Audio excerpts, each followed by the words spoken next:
Okay, 1 by symbolic nature. Actually, I'm going to not yet. I don't want to be right up on this. Get some space.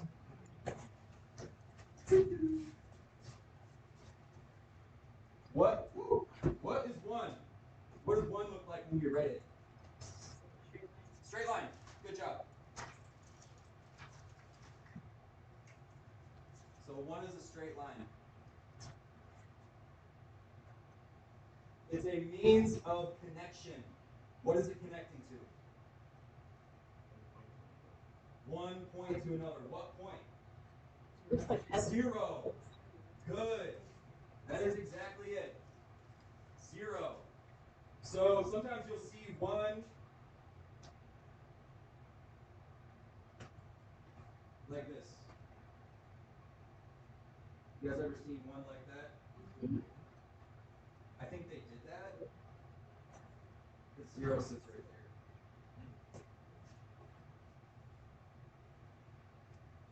Okay. So 1 is a number of unification. Unify, uni, a single unit. Unification. Okay? 1, therefore, is the singularity of all manifest. So physicists think that our reality was condensed into a single point. And I don't know if it was technically space then. Maybe we could call it nothingness. Like a black hole. Yeah, like a black hole. We were talking about that last week. Okay. And the bottom of a black hole, it's called the singularity, where it condenses. They think, they're not for sure, where they think it condenses like all matter. Okay. 1 is that singularity. So it connects all things that are material. It's condensing it down because it conceals all those numbers. Okay? So 1 is phallic shaped. Right? Was that your joke? No. Okay. Okay. I thought I'd throw it out there. It's kind of phallic shaped, you know? Kind of like an extension. So it's kind of, it could be a masculine force, possibly. I don't know.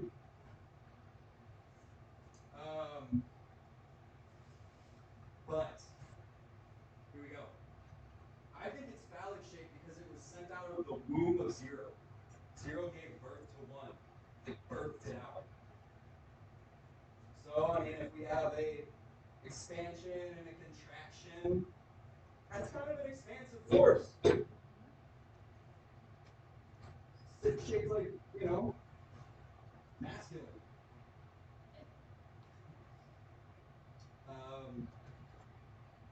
So it was sent out of the womb of 0. And it sends things back into 0. So it could kind of be feminine as well. A portal. Right. We have a gatekeeper. It's the gatekeeper. Yeah. Portals are kind of like gates. But here's when it gets even trickier. 1. I know we have a lot of new people here. Sometimes, we don't allow anybody under 18 to count because we talk about sex sometimes. So, you gotta be with a parent if you wanna, be under 18 and show up here. 1, kind of like, it births all other numbers. It kind of like spits its seed out, it kind of like is masculine and feminine at the same time. It's like a really weird number. Really, really odd. So it brings form to 2, 3, and 4, etc. 1 also receives numbers back into it. You know, a gatekeeper, opening and closing. So it's a receptive force. So it's also feminine. It'll make more sense once we get into the astrology. But just keep all this in mind. It's like a bridge. It is. It's a bridge. It is a bridge.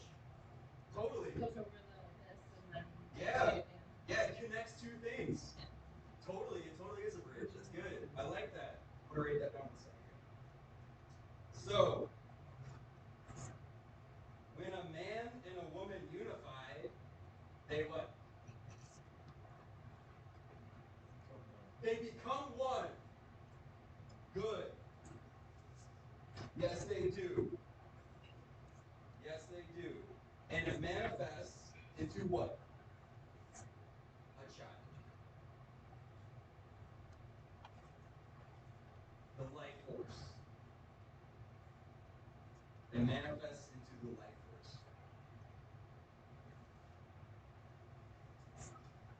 One is considered the I am of the cosmos.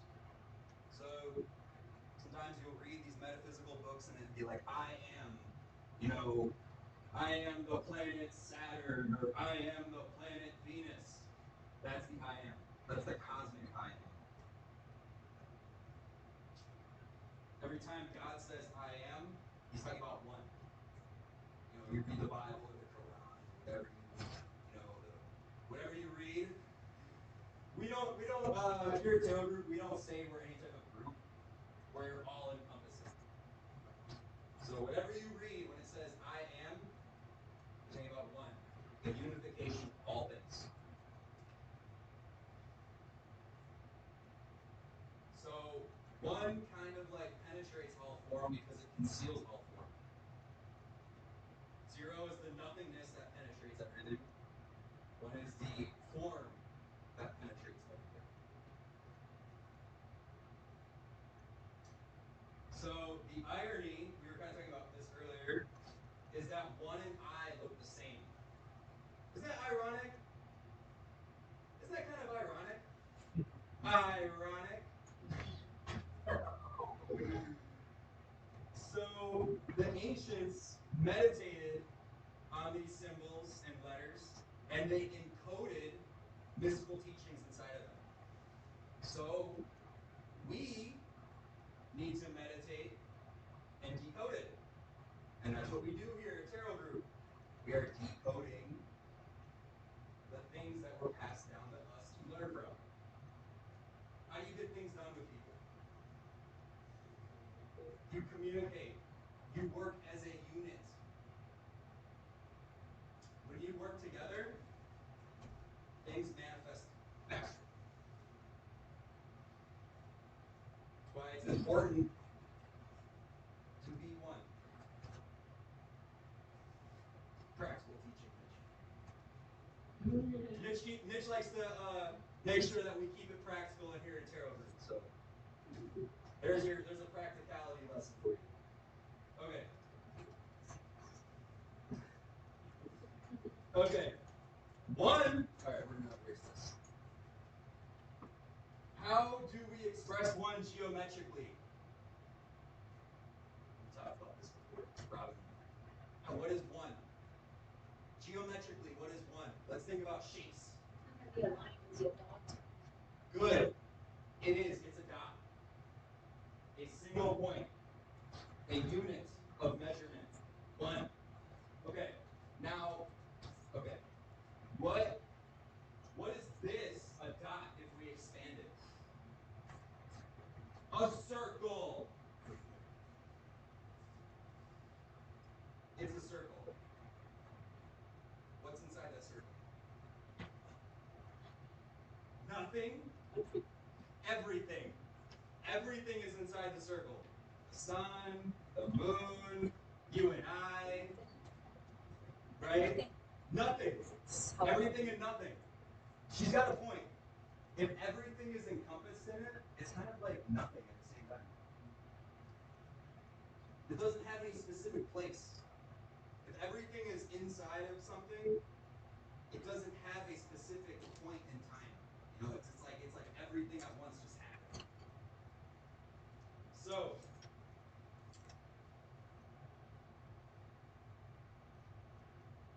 thus, this single point encompasses everything. Good.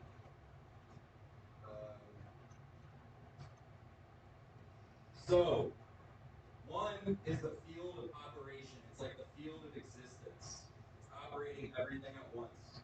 At once. To see the void of zero, an individual must see beyond one. Thus, unifying with one is an essential step to seeing the potencies of zero. You know how we were talking about it's like a gatekeeper? You have to become one. You have to become part of the cosmic one before you can see zero.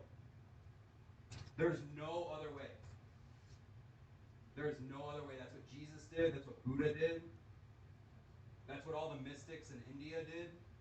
They unified with humanity. They unified with nature to become closer to the source of all existence. Okay? When you are being consumed into one, it almost seems like the potencies of zero are accomplished.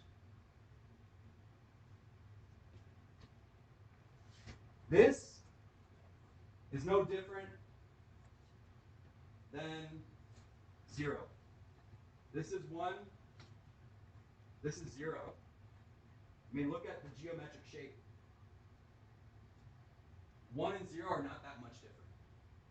If we really think about it. They're not. So 1 is covering up the nothingness of 0.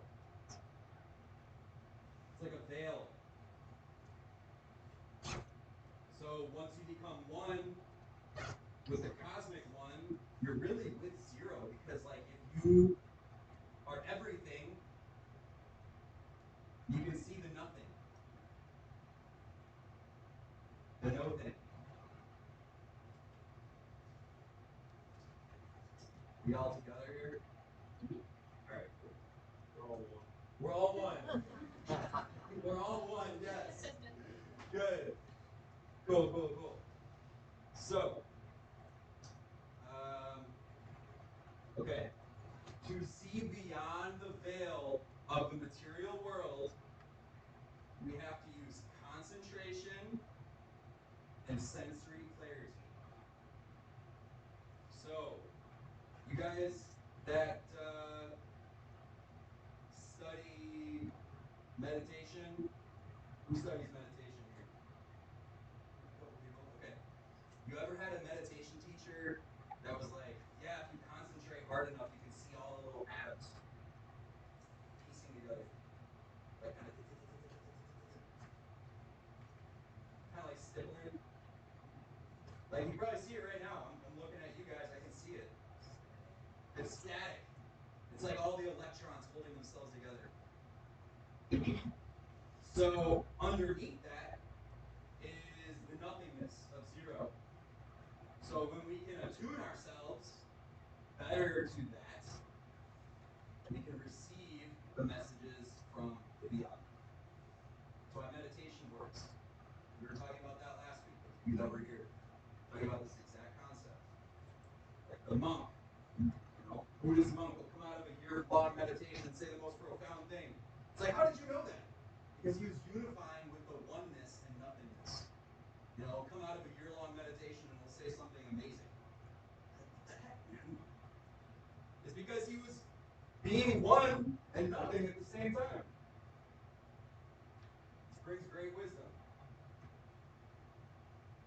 So, when we attune our eyes to see, we really see. It's like an unhingement. It's like unhinged. It's how you exponentially grow in spiritual practice. You unhinge yourself. You awaken yourself.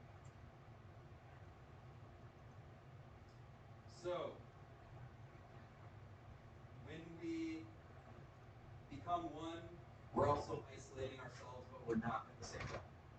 So it's kind of like a mind bending. Duality in this. There is duality. Yeah. There is duality. Now we're going to talk about that duality. Now we're going to move on to astrology. So, what planet is the magician associated to? So, all of you that are new, every tarot card has a astrological assignment to it. So, to really get down into the nitty-gritty of what the tarot card means, we talk about numerology, we talk about astrology, we talk about a little bit about Kabbalah. So, what's the astrology assignment to the magician?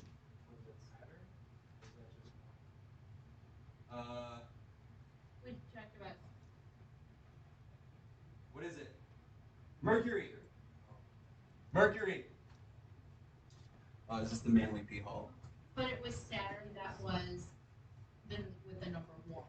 Yeah. Is that what you're saying? Yeah. We'll get to that. Okay. We'll get to that. All right. So those of you that are versed in mythology, you notice the caduceus wand on the magician when you're done with that. Pass it Um, now, that's assigned with Hermes.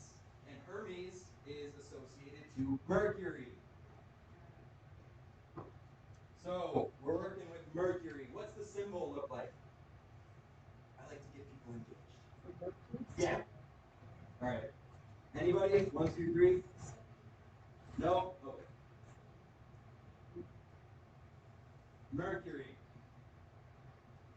What are some meanings for Mercury? I want to let you guys have a chance to speak before I just go. What's Mercury known for in mythology? Who said that? Good. What was he? What was? I don't want to say he. What was it messaging from to the people? Good. Mercury's a messenger. What were we talking about with 1? 1 is a gatekeeper to 0. Yes. Okay. Now we're starting to make the connections. Good. That's above smoking water. Yes, exactly. That is exactly what we're talking about. Mercury is a messenger. Now, Mercury would also go to the underworld too. So it would be really up high, with 0, then it would hit, our realm. And it'd even go to hell. It'd even go to the underworld. Okay? So it was a messenger between all the realms, to the above and the below. Therefore, Mercury is assigned to what? If you're taking messages and delivering them to all the different worlds, what are you doing?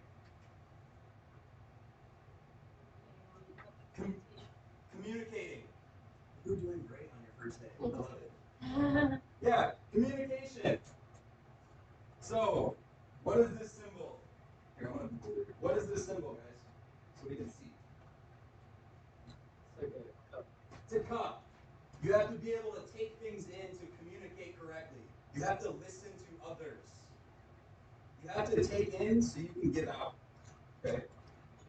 And it's symbol for female affirmations and mirrors. Yeah. Where, so it's like doubly feminine energy. The symbol for female, almost with a crown that is also a scepter. Yes. Mercury takes in. Mercury has got to take in before it can give out. Therefore, it makes it more feminine. It has to take in to give out. There's no messages unless it takes something in.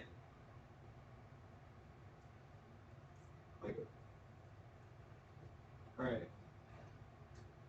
So, it's assigned to communication, intellect, and universal knowledge. The powers of Mercury capture the intentions of the intellect from the powers below, above, and beyond, and acts as a filter for the purest intention and purpose. Okay? It's like a filter. Mercury is a filter for the above and the below. It only wants the most purest, willful communications possible. It's also fast and very malleable. Something that can travel between the realms has got to be very, very malleable. It's got to be able to bend and weave and dip and dive. Let's think about in our physical world, the element of mercury. It's neither solid nor a liquid. It's kind of just, what is this thing? You don't want to touch it with bare hands. Probably don't want to touch the god Mercury with bare hands either. Alright? Because it travels through all the worlds, sometimes the messages can be construed, be not very easily decoded. Therefore, it's assigned to trickery, thievery, and also lying. Watch out for Mercury. It'll trick you. Magicians, sometimes the people that have conquered the powers of the beyond are tricksters. Sometimes they learn things about esoteric studies that allows them to manifest an appropriate circumstance. So it makes them black magicians. Mercury also communicates on the psychic realms. Something that can travel to the above and the below travels on the psychic field. Travels on the field that is invisible. Okay? Therefore, people that work with Mercury are also very susceptible to psychic attack. Okay? Something to watch out for. I'm sure some of us have actually been attacked before psychically. So, Mercury on the Kabbalistic tree sits where? Where does it sit? Do we have any Hermetic Kabbalists here? Which one? Mercury. Where does the planet Mercury sit on the Kabbalistic tree? It has its own sphere. That's fine. Here, I'll draw it up here. Give you a little visual. It's number 8. It's on high. Huh? High. Good. Yes, it is. However you want to say it. The powers of splendor in the intellect, which captures and constricts thought. Where did that? So, Hod is assigned to the intellect. It sits on the feminine side of the tree. Feminine energy by nature contracts. It takes things in. Right? When men get aroused, they expand. When women get aroused, they contract. Okay? Therefore, feminine energy is contractive. Takes things in. We could get deeper into it, but I'm sure you guys can use your imaginations. Okay? So, intellect is to input. You put things in. You take things in. You're inputting knowledge. Intellect. By etymological insinuation, you are inputting.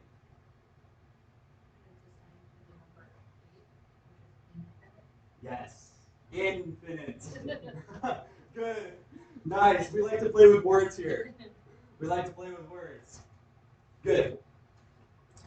So, when we use our intellect, we are capturing thoughts. We are constricting thoughts. We are concealing meaning to ideas. Intellect is also how we transfer images, science, artistic outlooks. We are using our intellect, our brain power.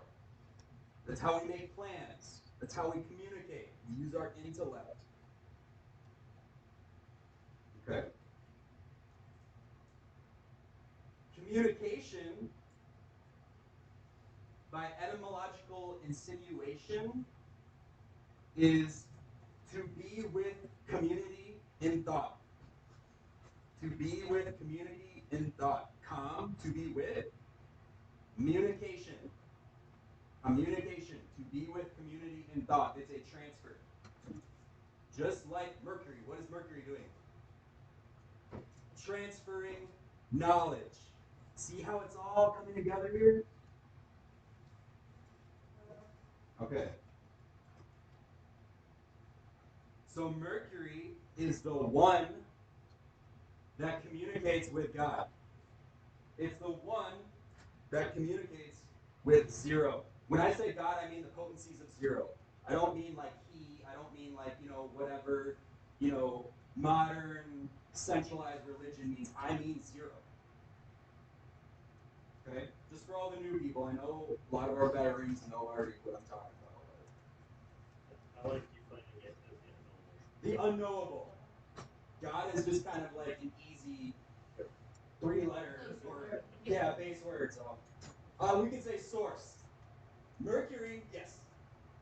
I don't know, it just came in my head and I'm just wondering, is Merkaba associated with Mercury? Medical? Merkaba, Merkaba. Yes, what is that?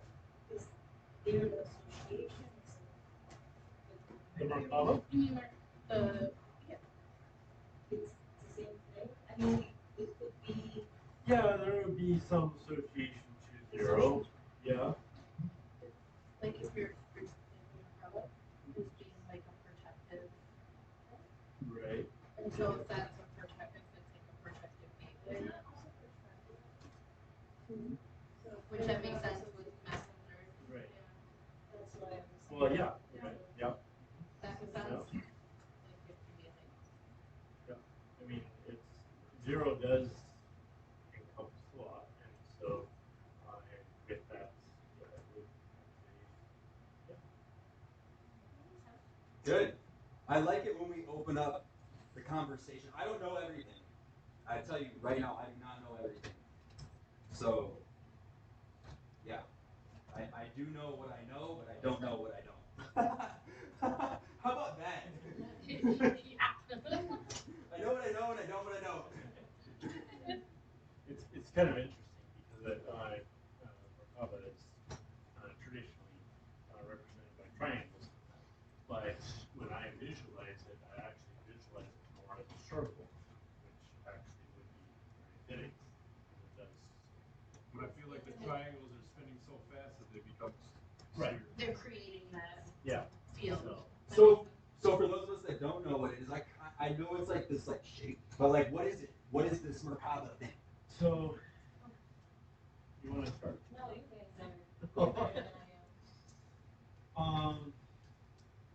So it's well. Where do I start?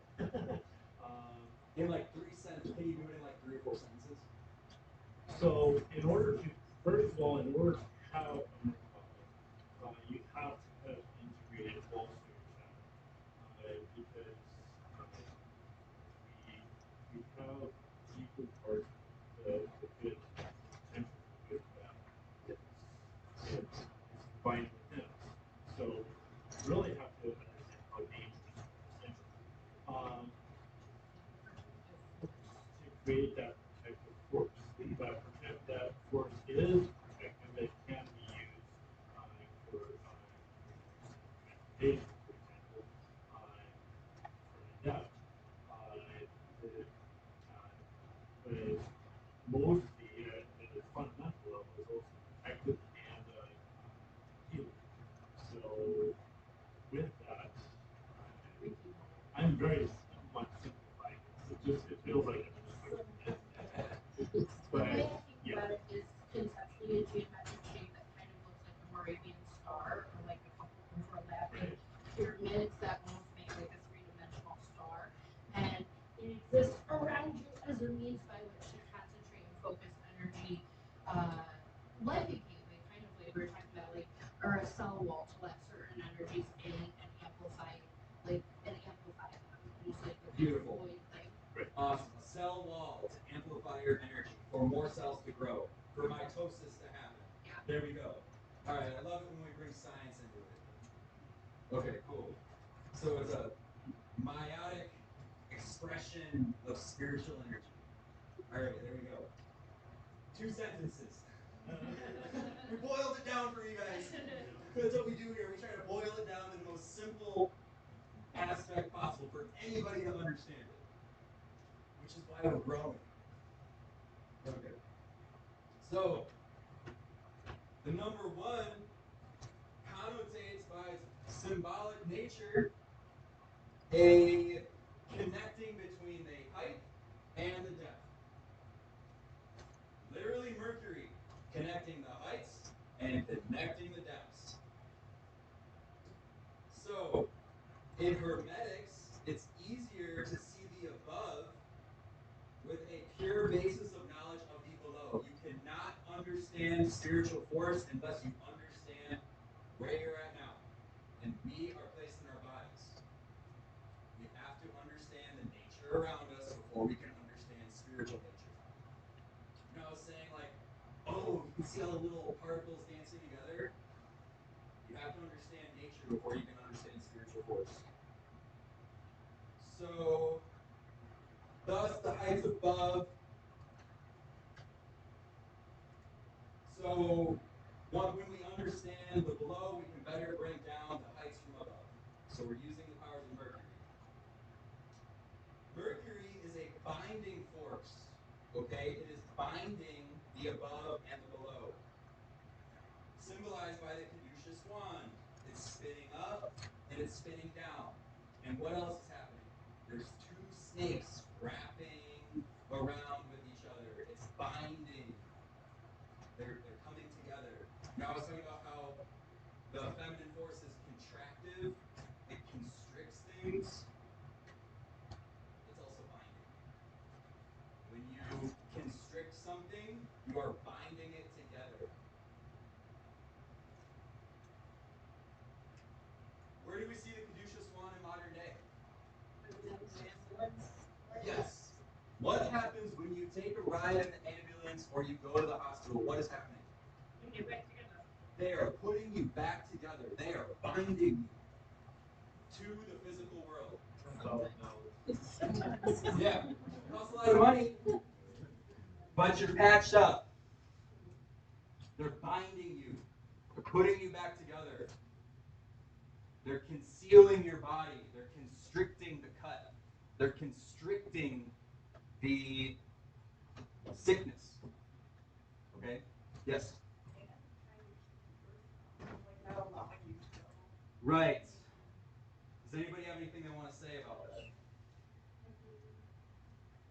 I know, like, the chemical mercury, like, binds itself really well to other elements. So, like, the gold and so on, it will just, like, absorb it into itself and take it with it. Mm-hmm. So it's like a binding element. Yeah. Snakes were also a sign of rebirth because they shed their skin. So they associated snakes with rebirth because they would leave behind the body of themselves. Yes. That is very true. Good. How do you spell caduceus?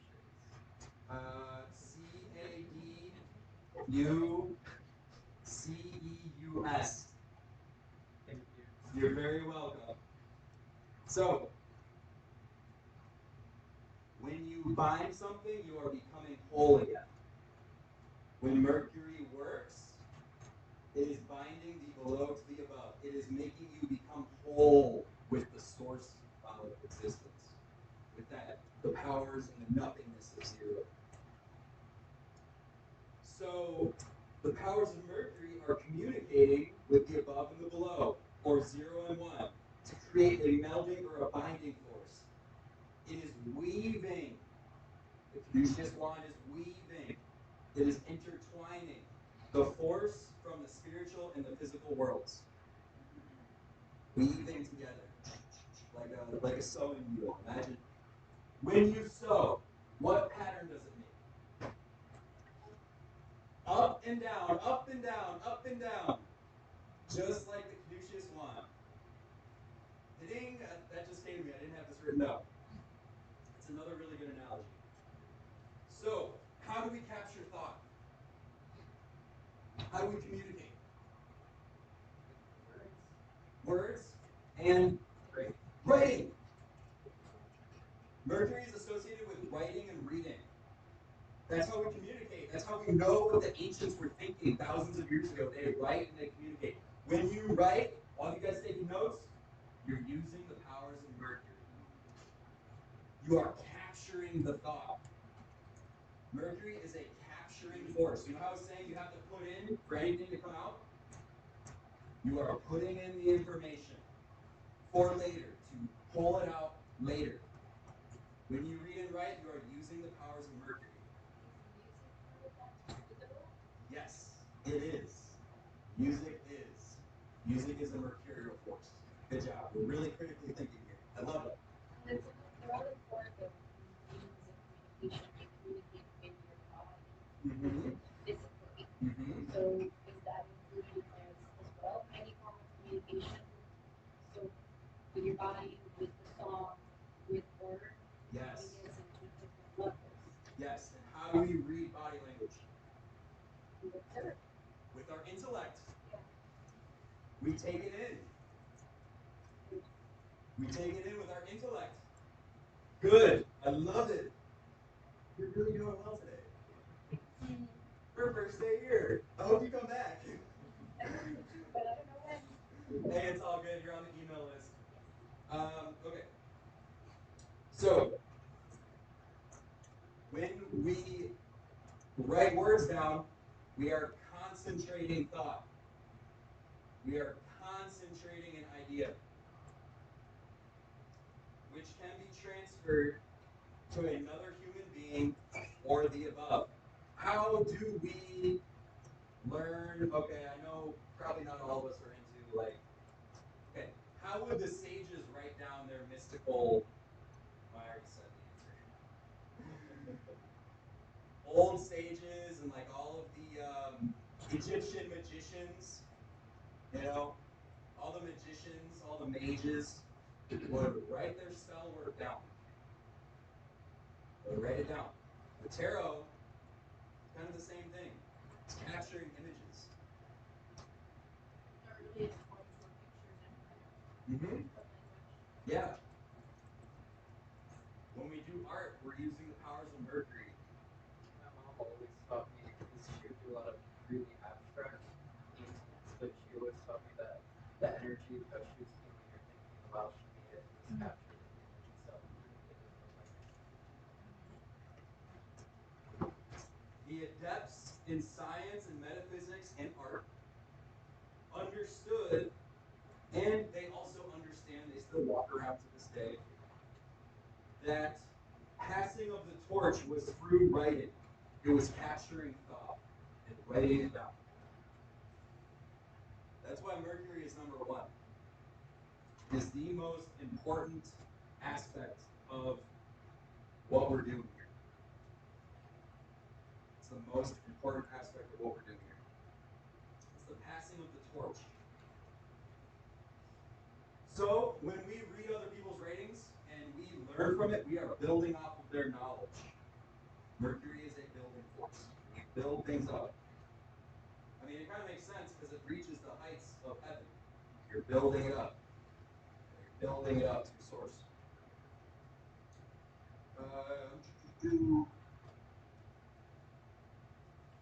So the caduceus wand represents a binding and a rejuvenation back to the sources of zero.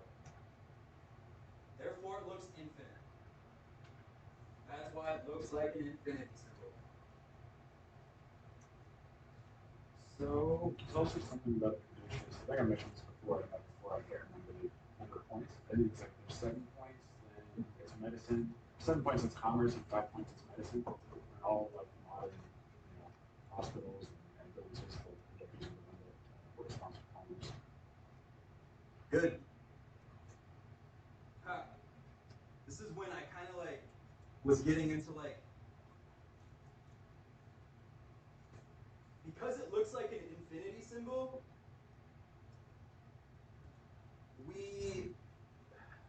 who believes in reincarnation? We have a lot of us here. Okay, cool. So do I. Yeah, some of us do, some of us don't.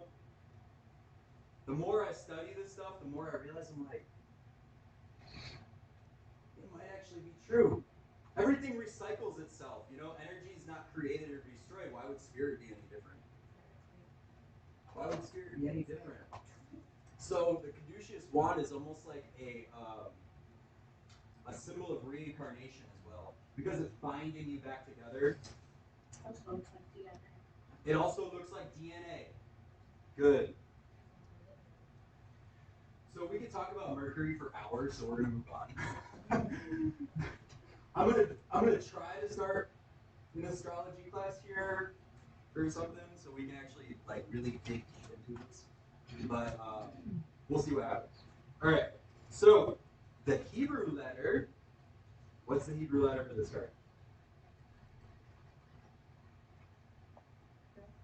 Bet.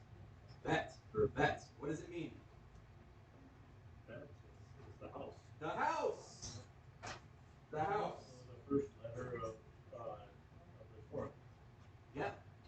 First letter of the Torah. Good. So, what does a house do? Contains. It concentrates life. It concentrates life. What else does it do? Protects. Yeah, it protects stuff. It's the place where we go to sleep. It's the place where we go to sleep. As he yawned. It's kind of interesting because letter bet, with the way that the Hebrew alphabet is, or like the sentence structure anyway, from left to right, then right to left. Anyway, you get it. And then, so it's from the beginning, it's actually concealing, going beyond that. It's also concealing above and concealing below. And the only thing that's actually manifest is everything that follows it in the Torah. So that's the secret of the Cool. It literally, so it's one. It's one. If it manifests everything that comes after it. Yup. We need a house to live before we can. You got to take care of your own house before you can build other houses. Why are you going to build other people's houses when you don't have one? You got to have a place to reside before you can expand your empire. So, go ahead. Is it spelled V-E-T, that, V, Victor, E-T, is that what I'm hearing? It is, yeah, but it's also spelled V-E-T, because it carries both the bet and the bet. Those are both. That's what I said, Yeah. V-E-T. V as in Victor or B as in boy. Both are correct. And it can have an H on the end, making us say bet. Oh, yes, I've seen that. Yes. The addition of the H. Oh. No, good. Keep going. Oh. It all has to do with like this little dot in the middle. So, Yeah. if you study the Hebrew language, sometimes you'll see a dot in the middle of the letter. Then it's a bet. Yep, I'll draw a letter. So if it has a dot, then it has the V sound. Exactly, good. Somebody's been studying. I like that. Yeah. The H is considered to be the breath of God. So if the H is added, it's because you make a sound when you do that. So Okay. it should be a holy breath. So, this is the bet, right? And then if we put a dot here, I think that's when it becomes this. Yeah. Reverse. Oh, reverse. Okay. Either way, yeah. The dot changes the tonality of the word. Okay, cool. So,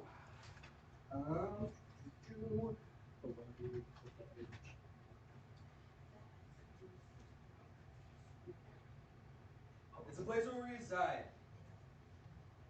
It constricts activity.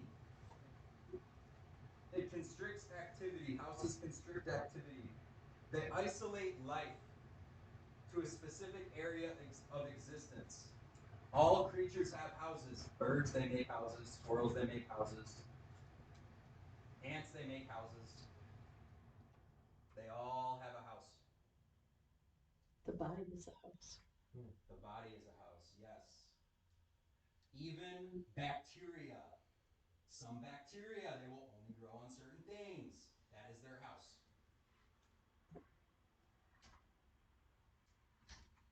So, a house is an environment that is conducive for growth.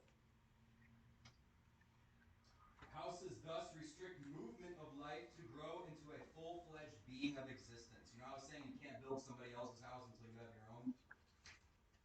Yes. That kind of sounds like womb too. It's like you have to like grow before you come into the world. That is good. We're actually going to talk about that once we get to the Kabbalah part. It kind of looks like one too. Yeah. It's like a belly and a belly button. It does. It does look like a belly, doesn't it? Yeah. So, if spirit did not restrict itself or the powers of zero into the form of material world or create a home in material life, it would never have anything to experience itself. Thus, the material world is the house for zero. It's the house for spirit. It is the life power. So zero wanted to see itself the best it could. So it created our material universe. Created our material universe. Nothingness wanted to become somethingness. So the no thing expanded into the something. And it created a house to understand itself. A cathedral of a church, a synagogue, or a mosque are all houses of source. The force beyond all forces and understanding. They reach to the sky with points and tips, arches of existence. They're trying to reach the arch of our material world. They are reaching for the archetypes of our reality. Good. Someone's been showing up. The house encloses life within its boundary, so therefore it is contracting the occupants to a protective existence. If we were hanging out with zero, we'd be nothing. You know, I said once you can reach zero, but you're never coming back. You're never coming back. We were talking about that last week. So, the powers of zero wanted to protect itself, so it created life. It captured us in the body. And they wanted to express itself, so it created the material world, which is why we have life and death. We're going back to that potency. It couldn't totally create an opposite of itself. I mean, it kind of did, but I mean, we all neutralize at some point. Neutrals, zero is also a neutral force. So, I have this thing I was thinking about earlier. What is the basis of life as we know it? Water. Who said water? Okay, maybe I heard somebody whisper water. Maybe I was picking up on something. Yeah. Water. What's water on a molecular level? H2O, and what is it? Let's look at the molecule. Positive, positive. What's down here? Negative and negative. Literally on a molecular level, water represents birth and death. Okay? You can also look at it as the masculine and feminine coming together to create the neutral, which is our body. Exactly. When zero came upon water, it saw itself and it created life. Yeah, think about that for a second. Water is reflective. It's a reflective substance. When we look at water, it's fragmented. So, zero looked into water and it saw itself, but the potencies of life were latent. Like our powers are latent compared to the potencies of zero, which is why we're trying to strive back to that force. We're trying to reach back to that. So when we were conceived, when our reality was conceived, it didn't have the same powers as zero. So when we do this type of work, we're trying to stir it back up, trying to pull out some of those latent cognitive abilities, psychic abilities, spiritual abilities. That's what all this is about. So, somebody gonna say something? And the Spirit of God hovered over the watery deep. Watery deep. The great watery deep. Mm-hmm. We're doing really good with theory today. All right, we're only an hour and 10 minutes into talking, which is fine. We're doing good. We're almost through the theory, guys. I'm really proud of you. We're gonna talk about Kabbalah, and then we're gonna actually move on to the tarot card, and it'll make sense. Like those of you that have been here know what we're doing. Those of you that have not, we usually do like an hour and a half of theory, and then we actually talk about tarot because it's all connected. So.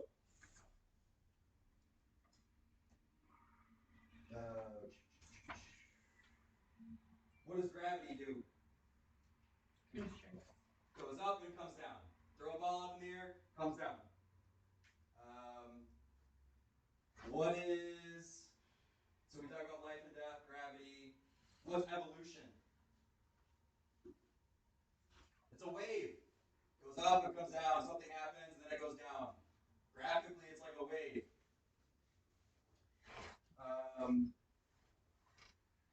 So temples are also houses, and they're a means for the magician or the spiritualist to do his work.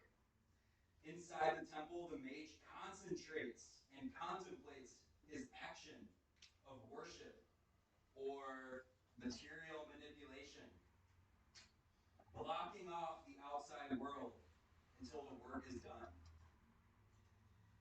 The material world is like a house to the spiritual realm. It is a veil blocking off the potencies of zero. So, the zero does not destroy the material universe. It could easily, but it doesn't. In the Bible, Moses would not let anyone see God's face because anyone that did would catch fire or die. This is the same concept of zero. If one understands the true meaning of zero, then they are dead from the material universe and will never return. They'll never return. That's why he blocked the face. If you saw the face, you're gone. You're going to burn up. Okay. So don't try to understand zero too much. As we said in tarot class. Yeah. Okay. So, we're going to do some Hermetic Kabbalah now.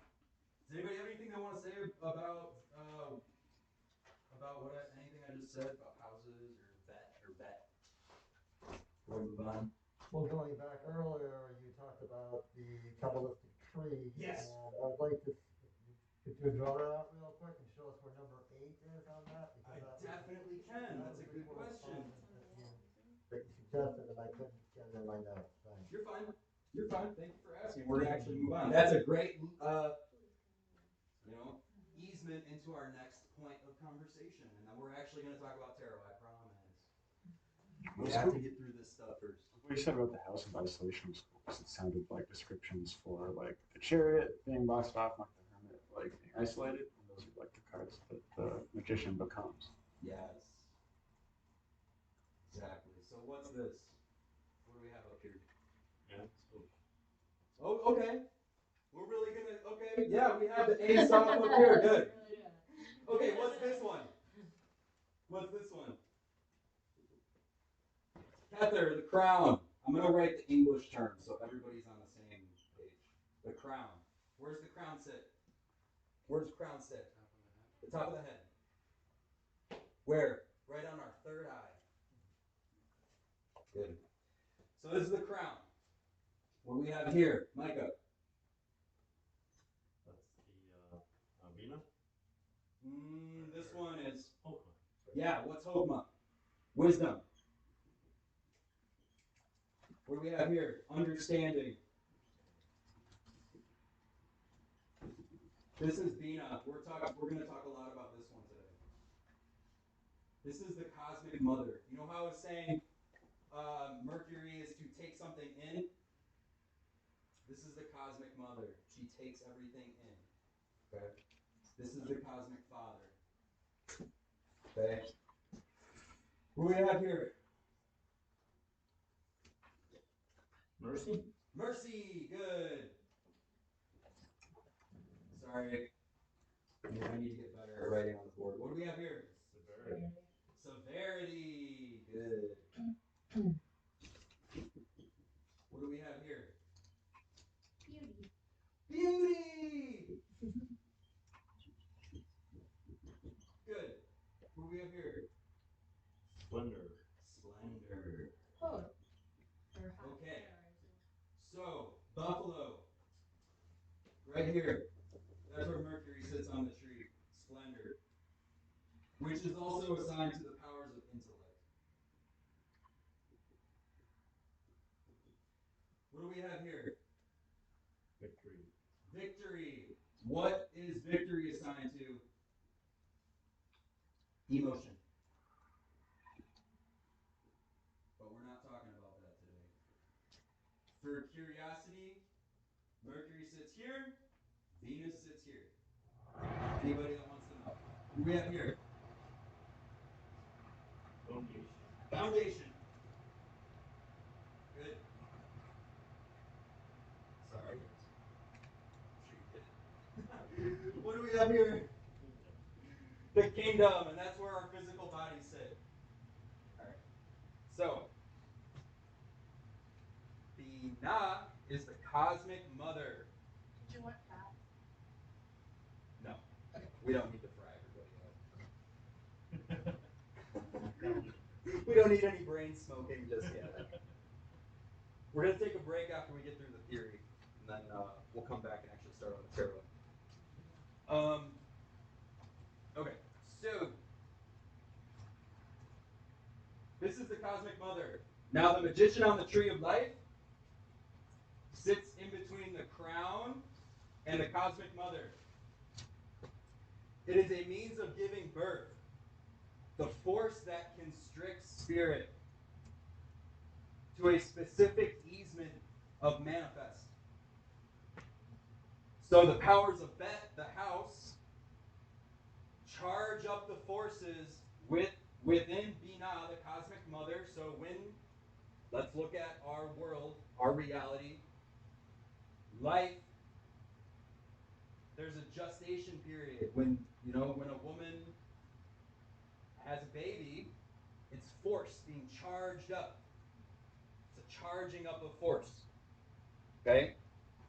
And then it releases. Okay? Mitch, you're laughing at me. This is why we don't let anybody under 18 here. I know. I know.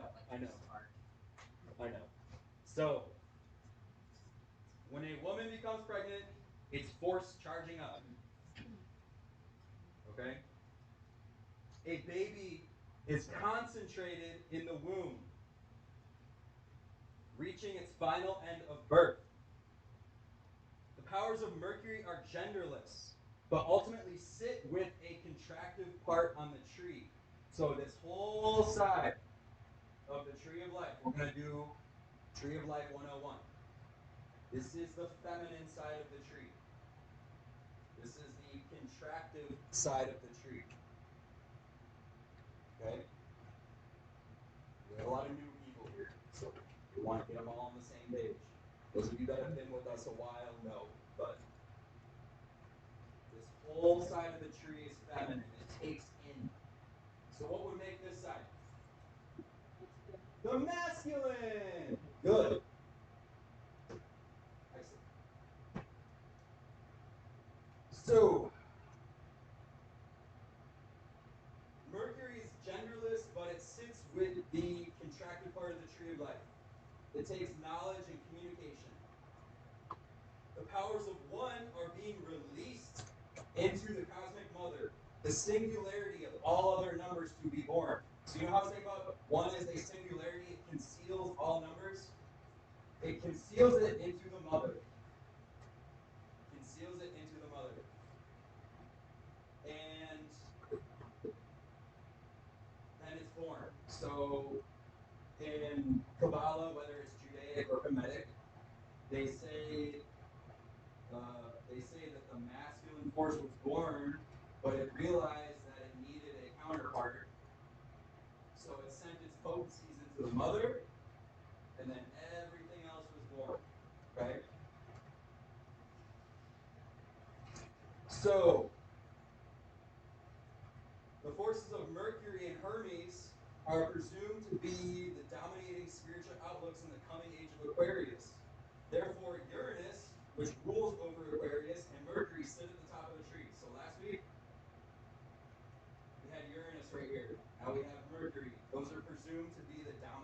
forces of our coming 2,000 years. So,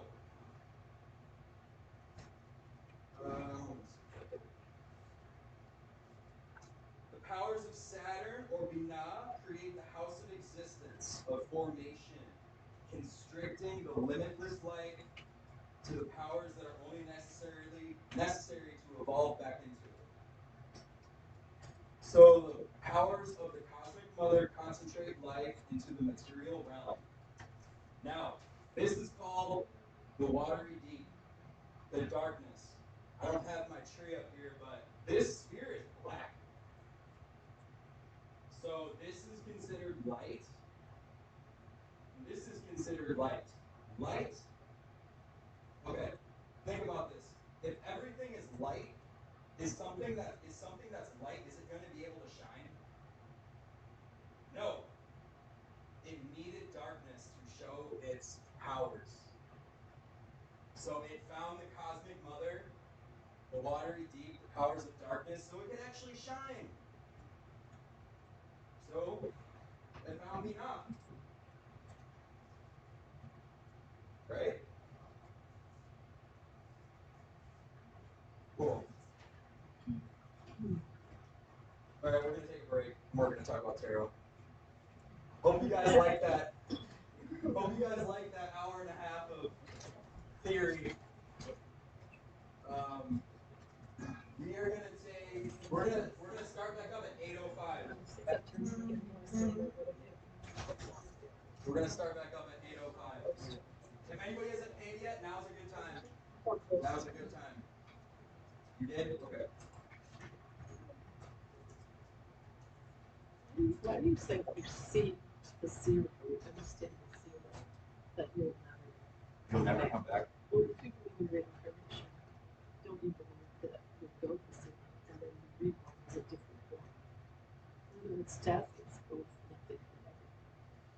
Think about it this way. If you unite with zero, how are you going to come back? Because you'll go through the whole thing over. You'll become one. But if you be You'll be given a different house, a different body, okay, to do the whole thing again. if you meld yourself with nothingness, how can you ever become somethingness again? That's how it starts from the beginning. That's what you're saying, that zero becomes one, because it recognizes the need to be in a body to experience and go through all of this. But, right? I mean, yeah, but, okay, you pass away, then you become with the oneness of spirit. Right. So you're everything and nothing at the same time. Right. Zero is just nothingness. But then you become one again. Just as you're describing, if you recognize the deep, and then you go back to the spirit world, there's a rebirth. That's what Christ is about. Right. We're going to talk about that. Right. So I don't that's only if you believe in reincarnation. Well, yes. I feel like there's like a fine line between becoming one with everything again. You know how like people that believe in reincarnation, they're like, I'm going to become one with everything again. Right. You go back to the source. Right. Right. So to become one with zero, Don't use the word one. To become unified. To be- with zero. well, unified implies oneness as well. It's just being resumed into the, if you meditate, you get to that place where you are nothing. You're not your body anymore. You're just a floating consciousness. You go back to nothing is created or destroyed. So you go back to whatever that is. In other words, you say you'll never be again, but I don't believe that. That's okay. I believe that you become manifest again in this cycle. Being embodied. The house is the body is the house. You break off of that thing, that whatever that is, the thing you can't be, the I am. That's how I feel like only the source of existence can actually push that forward. exactly. But you go from zero to back through the cycle of what you're talking about. That the crown, it's been up again. That, in other words, why would that not happen again? Why would there be an end to it? If you say nothing's created or destroyed, nothing is created or destroyed. The only thing that can create or destroy it is the source of it. Exactly. But that doesn't stop just because you see the source. You go back to the source and then come back through the one again. To me, that's all the cards are. They go back through the cycle of the. It's definitely something to think about. Yeah, I guess it depends on if you do reincarnation. I do, but I feel like if you reach zero, you're not going to come back. Like, That means you don't need to come back. I mean, that's what I'm trying to say. Reincarnation, eventually you don't come back. That's what I'm saying. Like, But why would there be a stop? Why would that stop? Because it started in the first place. Through because you've learned what you needed to, and you've unified with zero. Okay. I mean, I guess so. I think some people believe that you don't. Yeah. Yeah. If you don't believe that you ever get it right, then you would keep coming back. This is a complex thing. Yeah. This is very complex.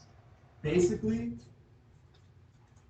to unify back is to become one with the wholeness of one. Right. So if you were to not unify back into one and go beyond it, you're back into the nothingness. And I'm saying only once you become back into that nothingness, I don't think that it's possible to come back. I'm not sure I believe you. I don't necessarily believe in reincarnation. I'm not sure. I mean, I just think that. Yeah, there's that too. But when There's still zero. But you're saying that existence started with the tree of life, where there's a recognition of needing to have form to no longer be nothing. So in other words, that would seem like it's perpetual Roundabout. always. So some people say,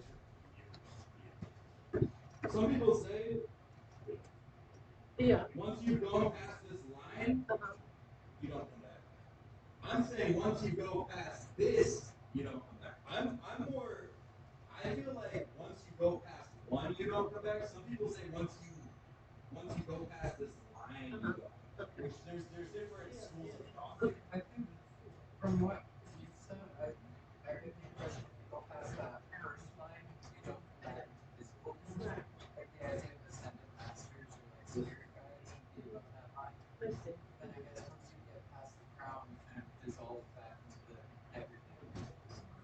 That's Right. But at some point, that nothingness. Yeah, I love you guys. Wanted to experience it, so it's self as one. Right? so yeah, even thinking about it When's the end? that way, I guess even if you get past that point of no return, Yeah. if you like dissolve into everything, you would still come back in a way. Right. But I guess if you think about reincarnation like linearly, maybe that linear path kind of ends, and then you start over on like a new linear path, where you dissolve into a bunch of different people's linear paths. Right. Yeah. Yeah. I mean, Yeah. Yeah.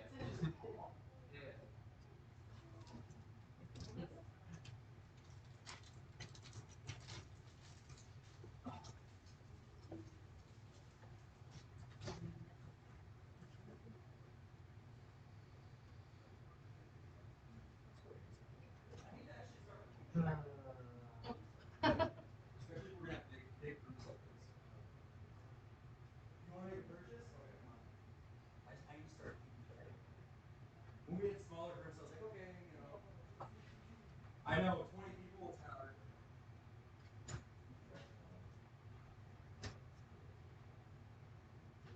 What does your dad do? So what you this piece of where he was? Yeah. Tell me and I'll look it up. I'll take it. Nobody's Right? paid yet, now's a good time.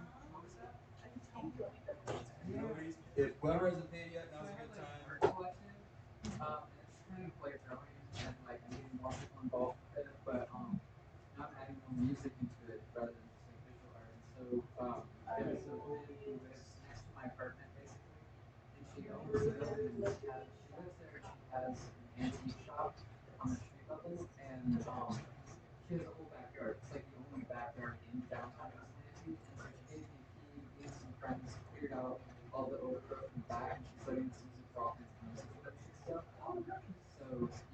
Friday, we're going to have we're gonna have a few local artists or local musicians that are working with headlining that. And then after that, everybody signs up. What did you? 6 p.m. 6 to 10. It might go a little later than 10, but city ordinance usually is going to stop. You're so cute. Look, you can totally tell your nose. Like, and the shape of your nose is really, that's so cute. What were you gonna ask? Wow. That's so awesome, dude. He's taught me everything I know. He's a high school art teacher. That's awesome. That's That's so cool.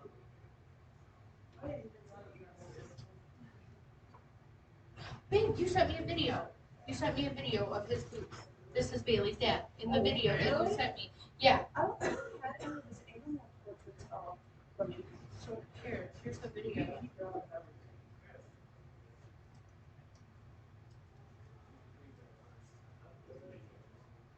Maybe.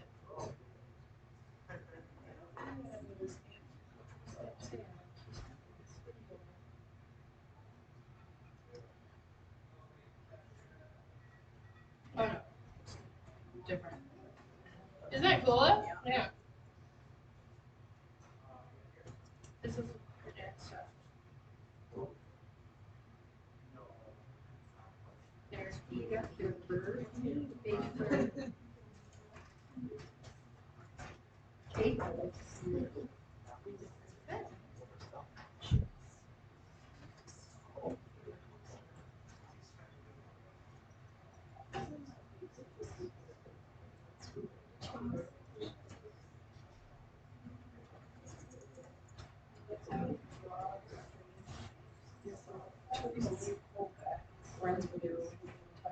Is that what he calls geowine?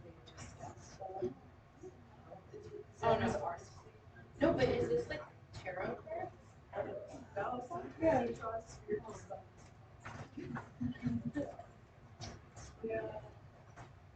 These are neat, Bailey.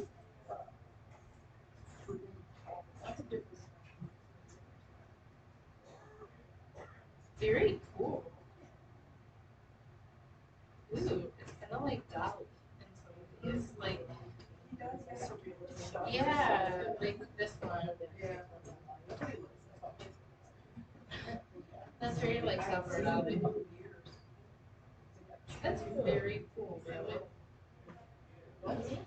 But optical art. Yeah, he started doing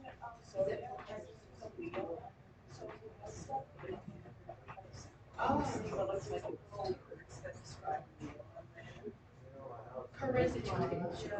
Yeah. Creative. Determination.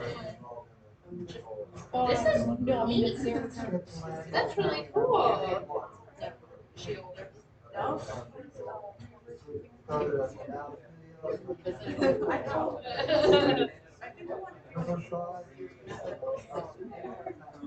And then right, yeah, you're looking at your beautiful like astrology series and stuff. Yeah, yeah, right.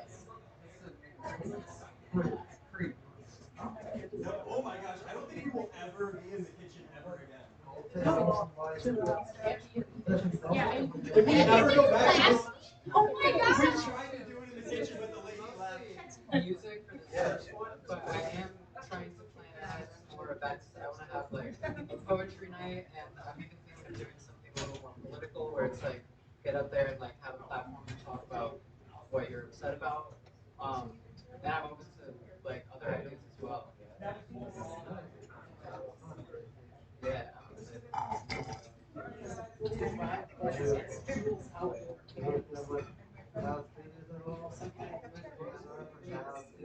No, I don't think they know. Maybe I've heard of that. Oh, they have drag shows there, they a number of key holders. You haven't figured out how to do that yet. It's actually Yeah, you have to make your own products. You have to put it in code mentally, but the way that it's generated, links to associate with the button the first time. So now you can't go back and put this out. Like, so we have to ship off that link to those buttons, recreate the product, allow a discount code. Like, I know we were trying to do it before I got here, and I was like, no, this is gonna be 100 steps. So I'm like, I gotta stop. Like, I know conceptually how to make it happen. Right. I know you guys are gonna was like, oh my gosh, it's not really like Right. Yeah, I literally embedded it in myself, and he came in and he's like, I usually roll over and I'm like, crying. I was like, these are so, I was like, truly impressed. They were amazing. Yeah, and he's like, oh, this is really good. Yeah, it was fun. And then, oh my god, and then we were chatting later because I was on YouTube to upload this video. So yeah, I kind of laughed. Since we had some displacement activity from a few of our members, which is fine. So if you guys feel like you're constricted, we can make a little bit of room now. So they're gonna be back, but once they come back, just make a little room. So we're actually gonna start talking about tarot now, and I'm gonna go get my coffee, and then we will begin.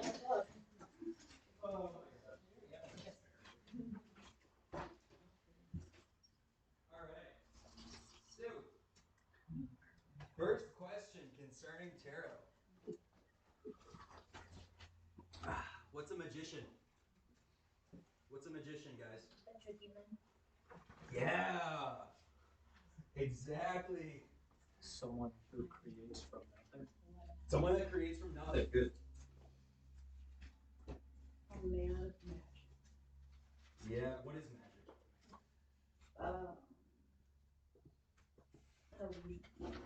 An illusion, okay.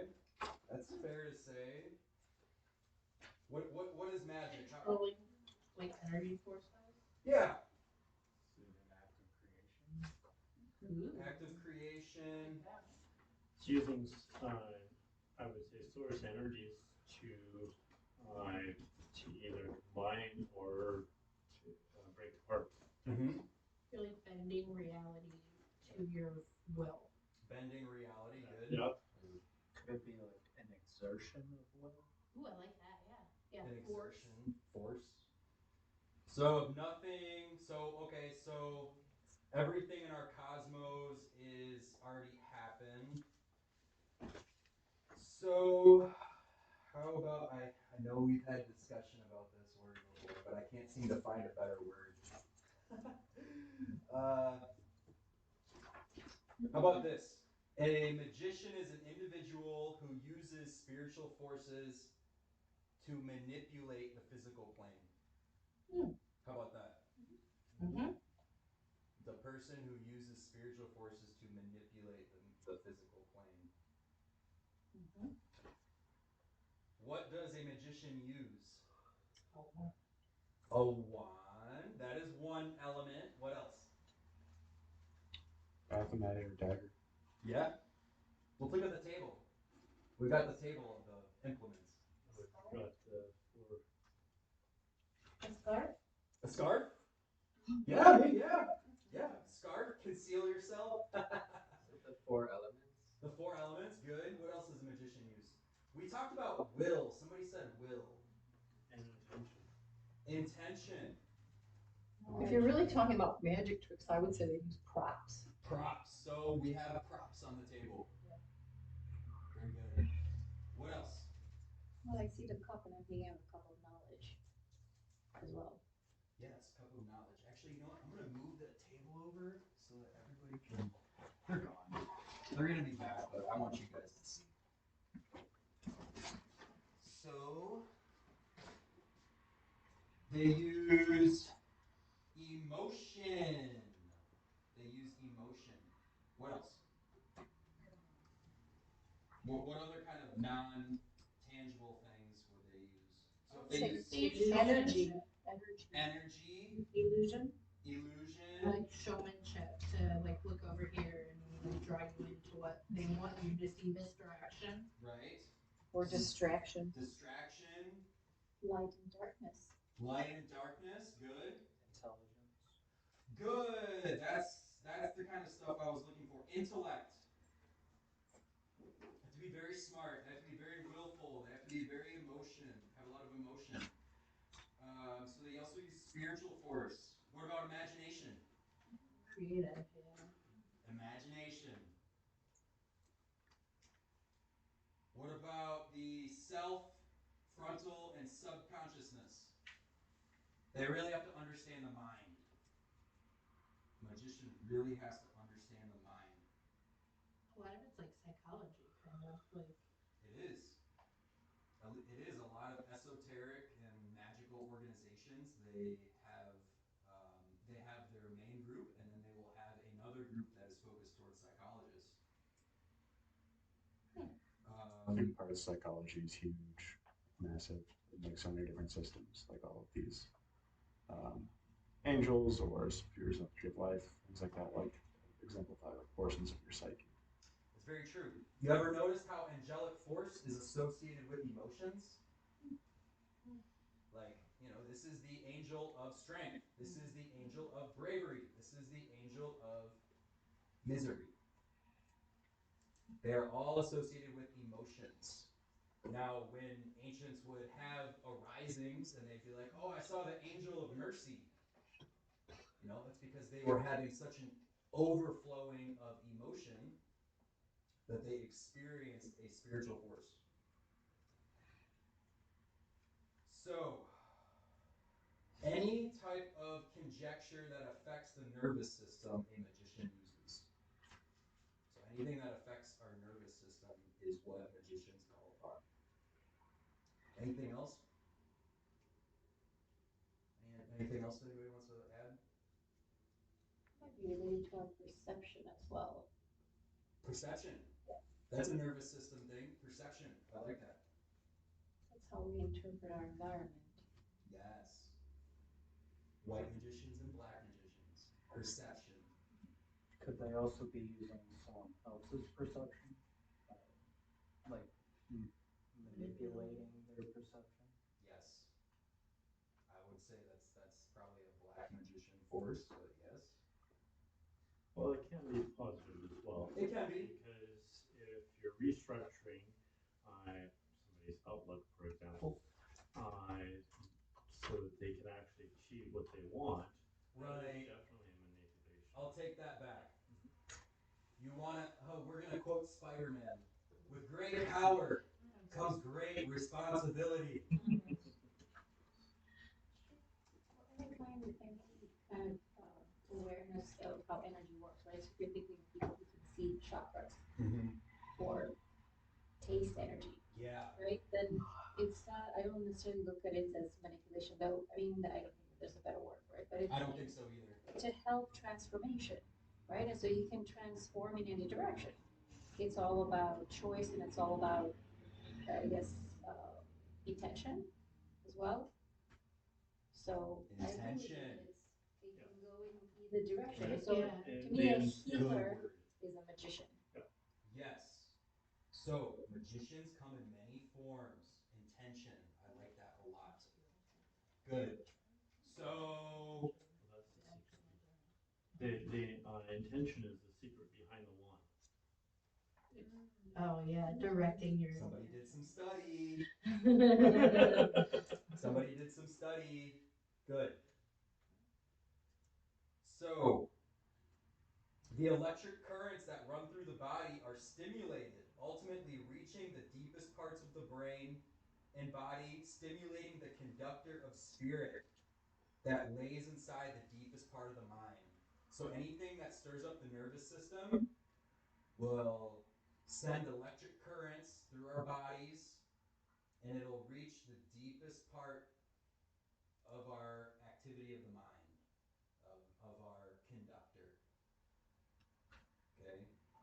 That's how magic, or whatever you want to call it, works. So, the term magi is Middle Eastern, or magos, Greek,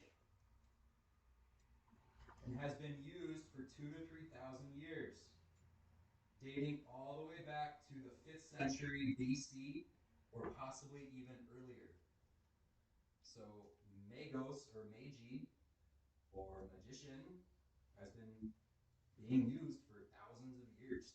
And what did we call the three magi? The wise men. The wise men. What's a wise man? A wise man? A sage. Messages. Messages. You guys get it now? We really like to, like I say, we really like to play with words here. Words and symbols, they hold the key to what the ancients were thinking. There's a reason that English is the most predominant language in the world. Well, for now. Is it? I don't know. Maybe it might be. I think you'd have to Google that. I think We might have to Google that, but it's. Chinese might have more speakers than, I don't know. I mean, there are a lot You of might be Chinese right. who have to learn English, but it might not negate the fact that they're more Chinese than there are English people. You might actually be right, Just to say. but it's a very common language. I wouldn't know. Right, it is. It's a very, nonetheless, it's a very common language. At one point, I think it might have been. Sure, it's in a polyglot too. Yeah. It's that as well. It's rated all the other languages. Right. Yes, they sure did, yeah. Through genocide. Yeah. Well, Mostly. messages nonetheless. It's messages. That's why they're messy sages. Yeah, messy sages. They're messy sages. Oh, good.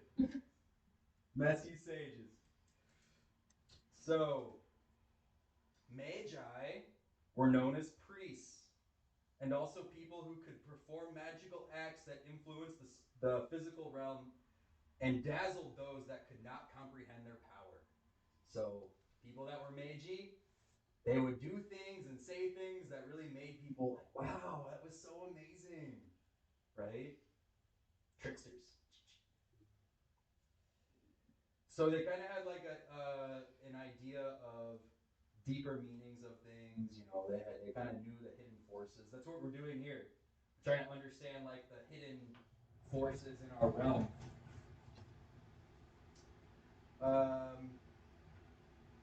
Magicians, therefore, would bind spiritual force into the physical realm. They would send and receive messages from and to the beyond. I'm getting a little deja vu right now. It's kind of cool. So they would capture their knowledge on paper and send it out places. So you know, I was saying, you know, Mercury talks to the higher realms. It's like a communicator of the higher realms. So are Magi. They were communicating to spiritual force. They were using the powers of Mercury. So they would capture their knowledge on parchment paper so that other people who sought their power would have a way to comprehend and obtain their knowledge. All right. So we write things down so others can understand. There's the powers of Mercury again. When you write things down, what's a sigil?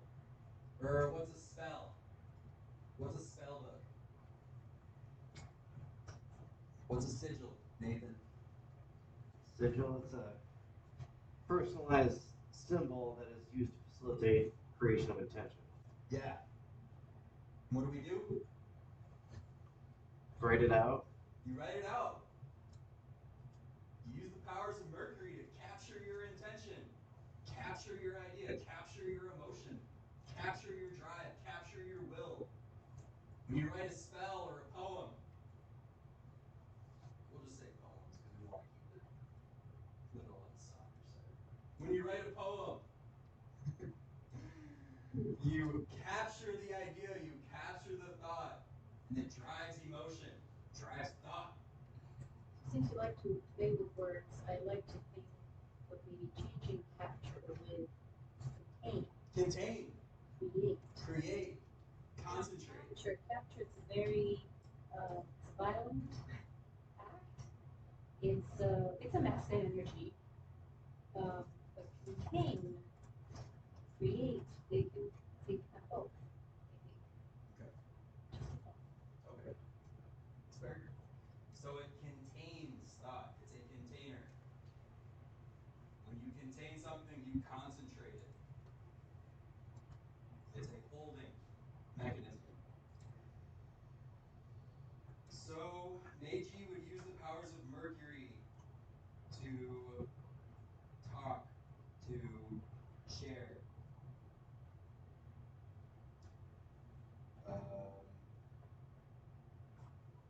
Every act that the Meiji does is an act of Mercury. It's a binding of the physical and spiritual realm. Using paper, using sigils, relics, it's all communicating to the depths of the mind. The Meiji used nature to, I don't want to say manipulate, because we've had a discussion about that word too. Sometimes I use words that kind of mean something, but there could be a better word. Manipulate is, we tend to have a negative connotation Right. of the word, but in its definition, it is neither good nor bad. It just is. Right. You know, it just is to exert force and change something. Right. When I use words, I don't mean it in a malicious sense sometimes. Like, contain, No, I didn't mean it that way. Yeah. I was just wondering No, you're fine. the energy that comes through words, right? We're Right. talking about Right. how are we manifesting that kind of energy, right? And we can make different choices, and sometimes maybe that's a great choice to say capture, because it's fleeting, and I want this capture. Right. And other times it might just be coming really slowly, and that's okay. Right. So Meiji used nature to manipulate or transform spiritual force and psychic force, and then they would bring it back to nature. So they would transform spiritual energy and bring it back down. The sole goal of the mage is to weave his influence from spirit into the physical world. So it was weaving, using the caduceus wand, weaving together. In other tarot packs, the magician is actually called the juggler. We have a professional juggler in the room, Mr. Nathan.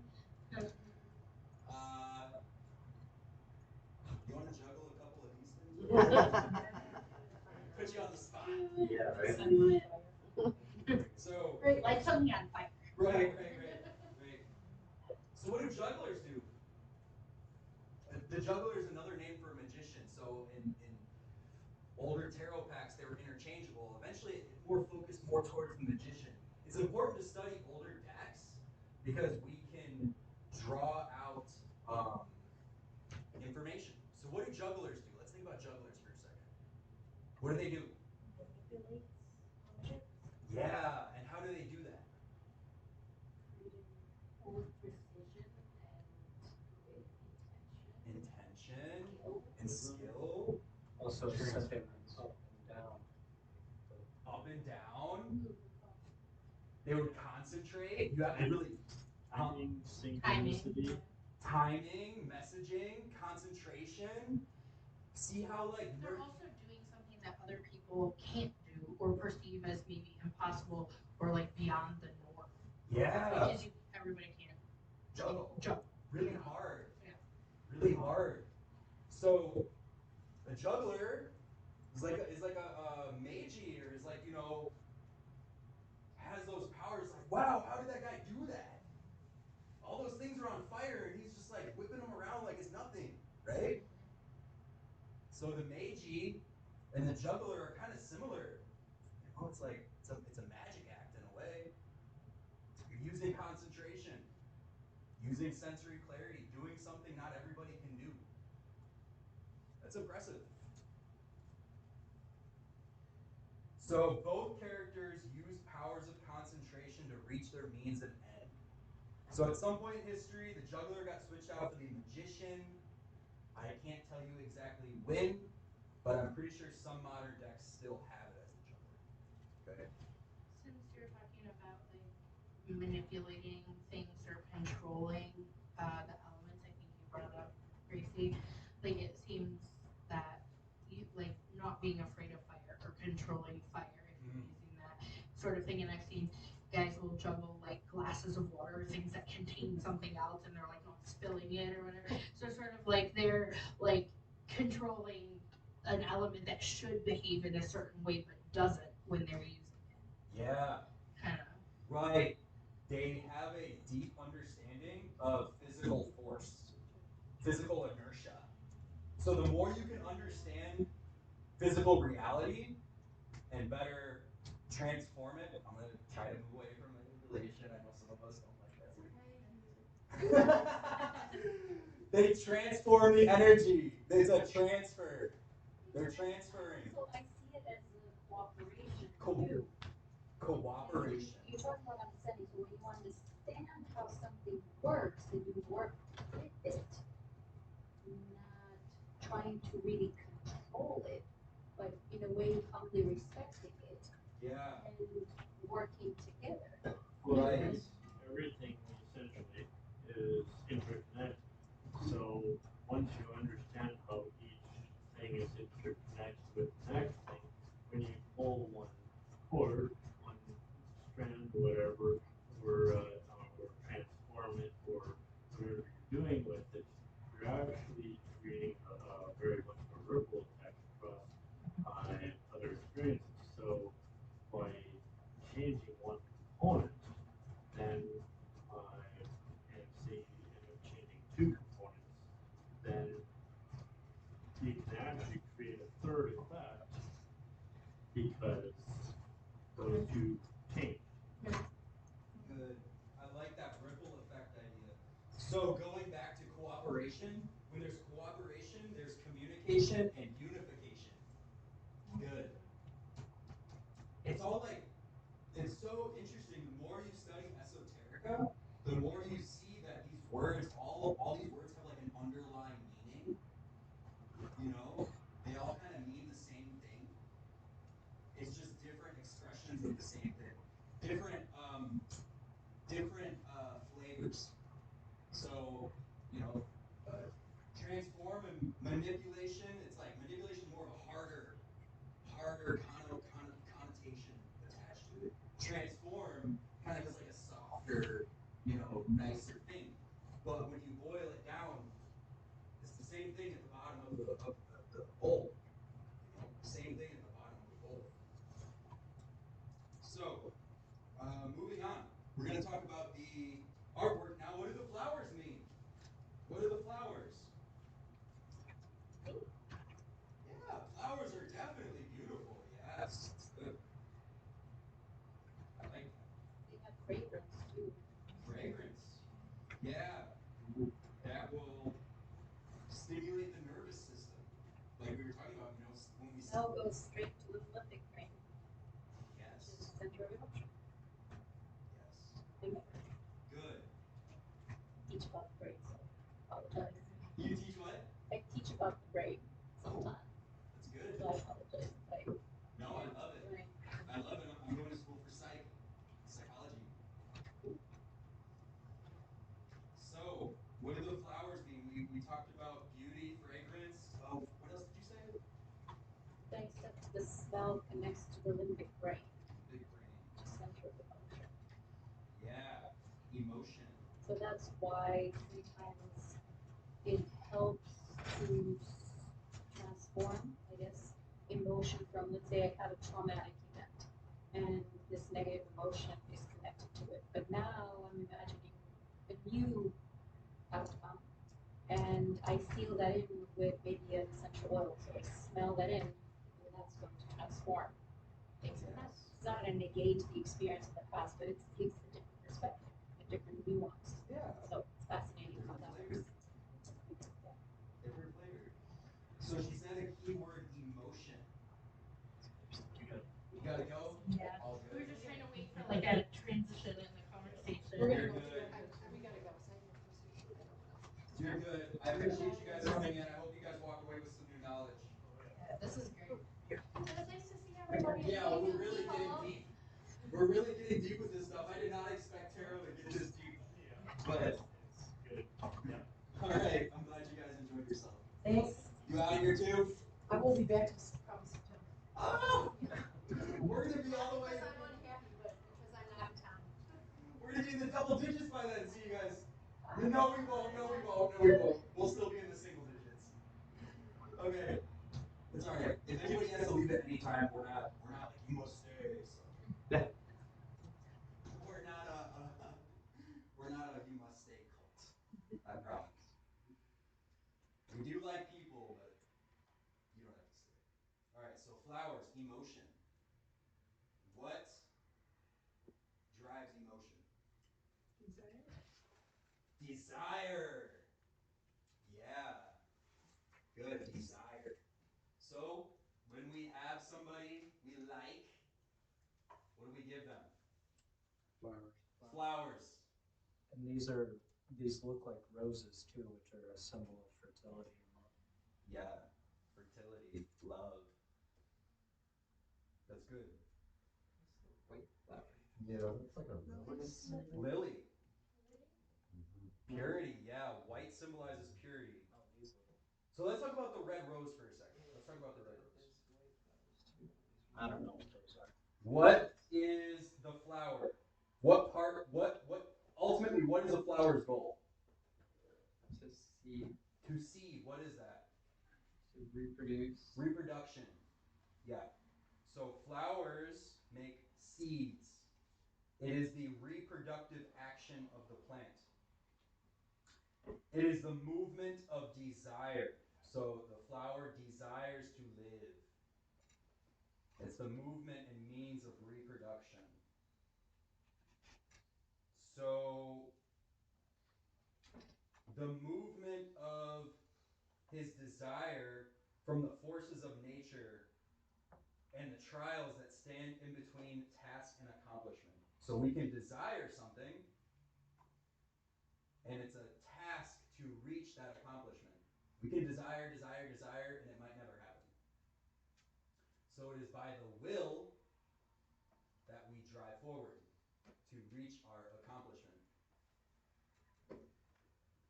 What do the roses above represent? So we have roses above and below. Why would the roses be above?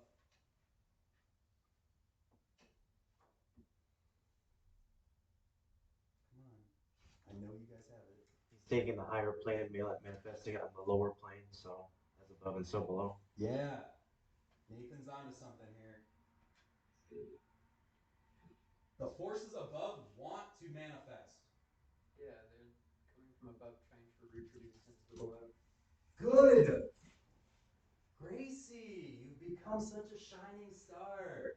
So the potencies of spirit want to reproduce in the below. They desire to come into form. You know how I was saying 0 manifested 1? It desired to see itself. It desired to come into reality. So it's the potencies of above culminating into the below on the earthly plane. So what do the lilies represent? Pure intention. Pure intention, good. Abstract thought. Abstract thought, I like that. What is abstract thought? I know, it's kind of brain bending, Kate. It's kind of brain bending. What's abstract thought? I've been known to brain bend people. It's okay. What's abstract thought? It's hard to put into words. The ability to make a concept or construction, a mental construct. What happens from abstract thought? Action. Action. Inspiration. Inspiration. To take action. Inspiration. What makes desire? Inspiration. We are inspired to desire something. We are inspired to desire. So, the lilies represent the inspiration or the idea and thought from the below to reach the heights that came from the above. So the above is constantly desiring the below, and at one point in humanity's existence, we were like,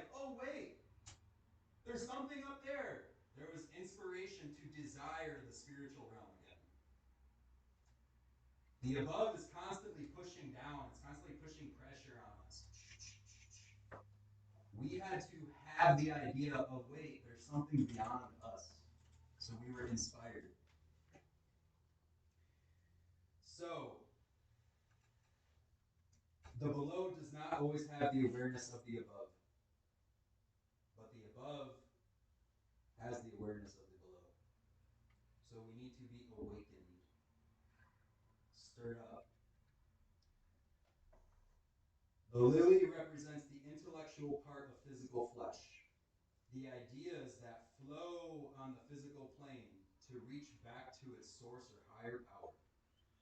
The lilies, thus, are the intention of the workings of desire.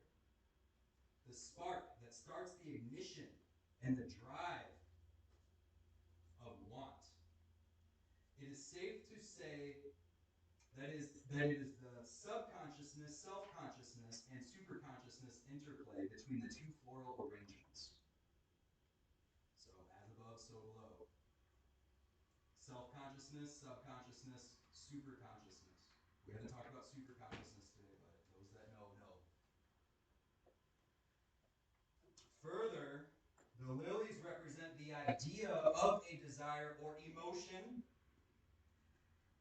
which comes first. The rose represents the emotion of the experience itself. So we're doing a little psychology breakdown here for you guys. We think we will enjoy an experience. We think we will dislike one. So we have to have an idea to desire something first. There has to be a spark, and that spark is thought. When we experience someone being rude or disrespectful, we think it's ill-intentioned. Oh, I don't like that guy. He said something rude. Well, why do you think it's rude? Well, I think it's this. And it made me feel this way. Right? Does anybody have anything they want to add or disagree about that? It really has to do with your perception and your experience. Right. You're responding from your own perception and your experience of the world. It might have nothing to do with the intention of the other person. It has everything to do with how you're experiencing that. Exactly. I like that a lot. We're really thinking. If it is a reflection, it's definitely it's a resonance that you have with that. Otherwise, you would not have had it manifest in your field. So it's a resonance of you. I always think when my teenager appears annoying, I'm thinking, well, what resonance do I have of annoyance? So I work on shifting my resonance so that when I'm going to encounter that, I'm not going to be triggered. Because if I'm going to be triggered, I'm going to respond. Whereas if I'm not going to be triggered, I'm going to react first. If I'm not going to be triggered, I'm going to respond. And so I respond to my wise self instead of reacting from the hurt child aspect of mine. Yeah. You want a psych? Yeah, no, I like that. Yeah, emotions and intellect play off each other all the time. Mm-hmm.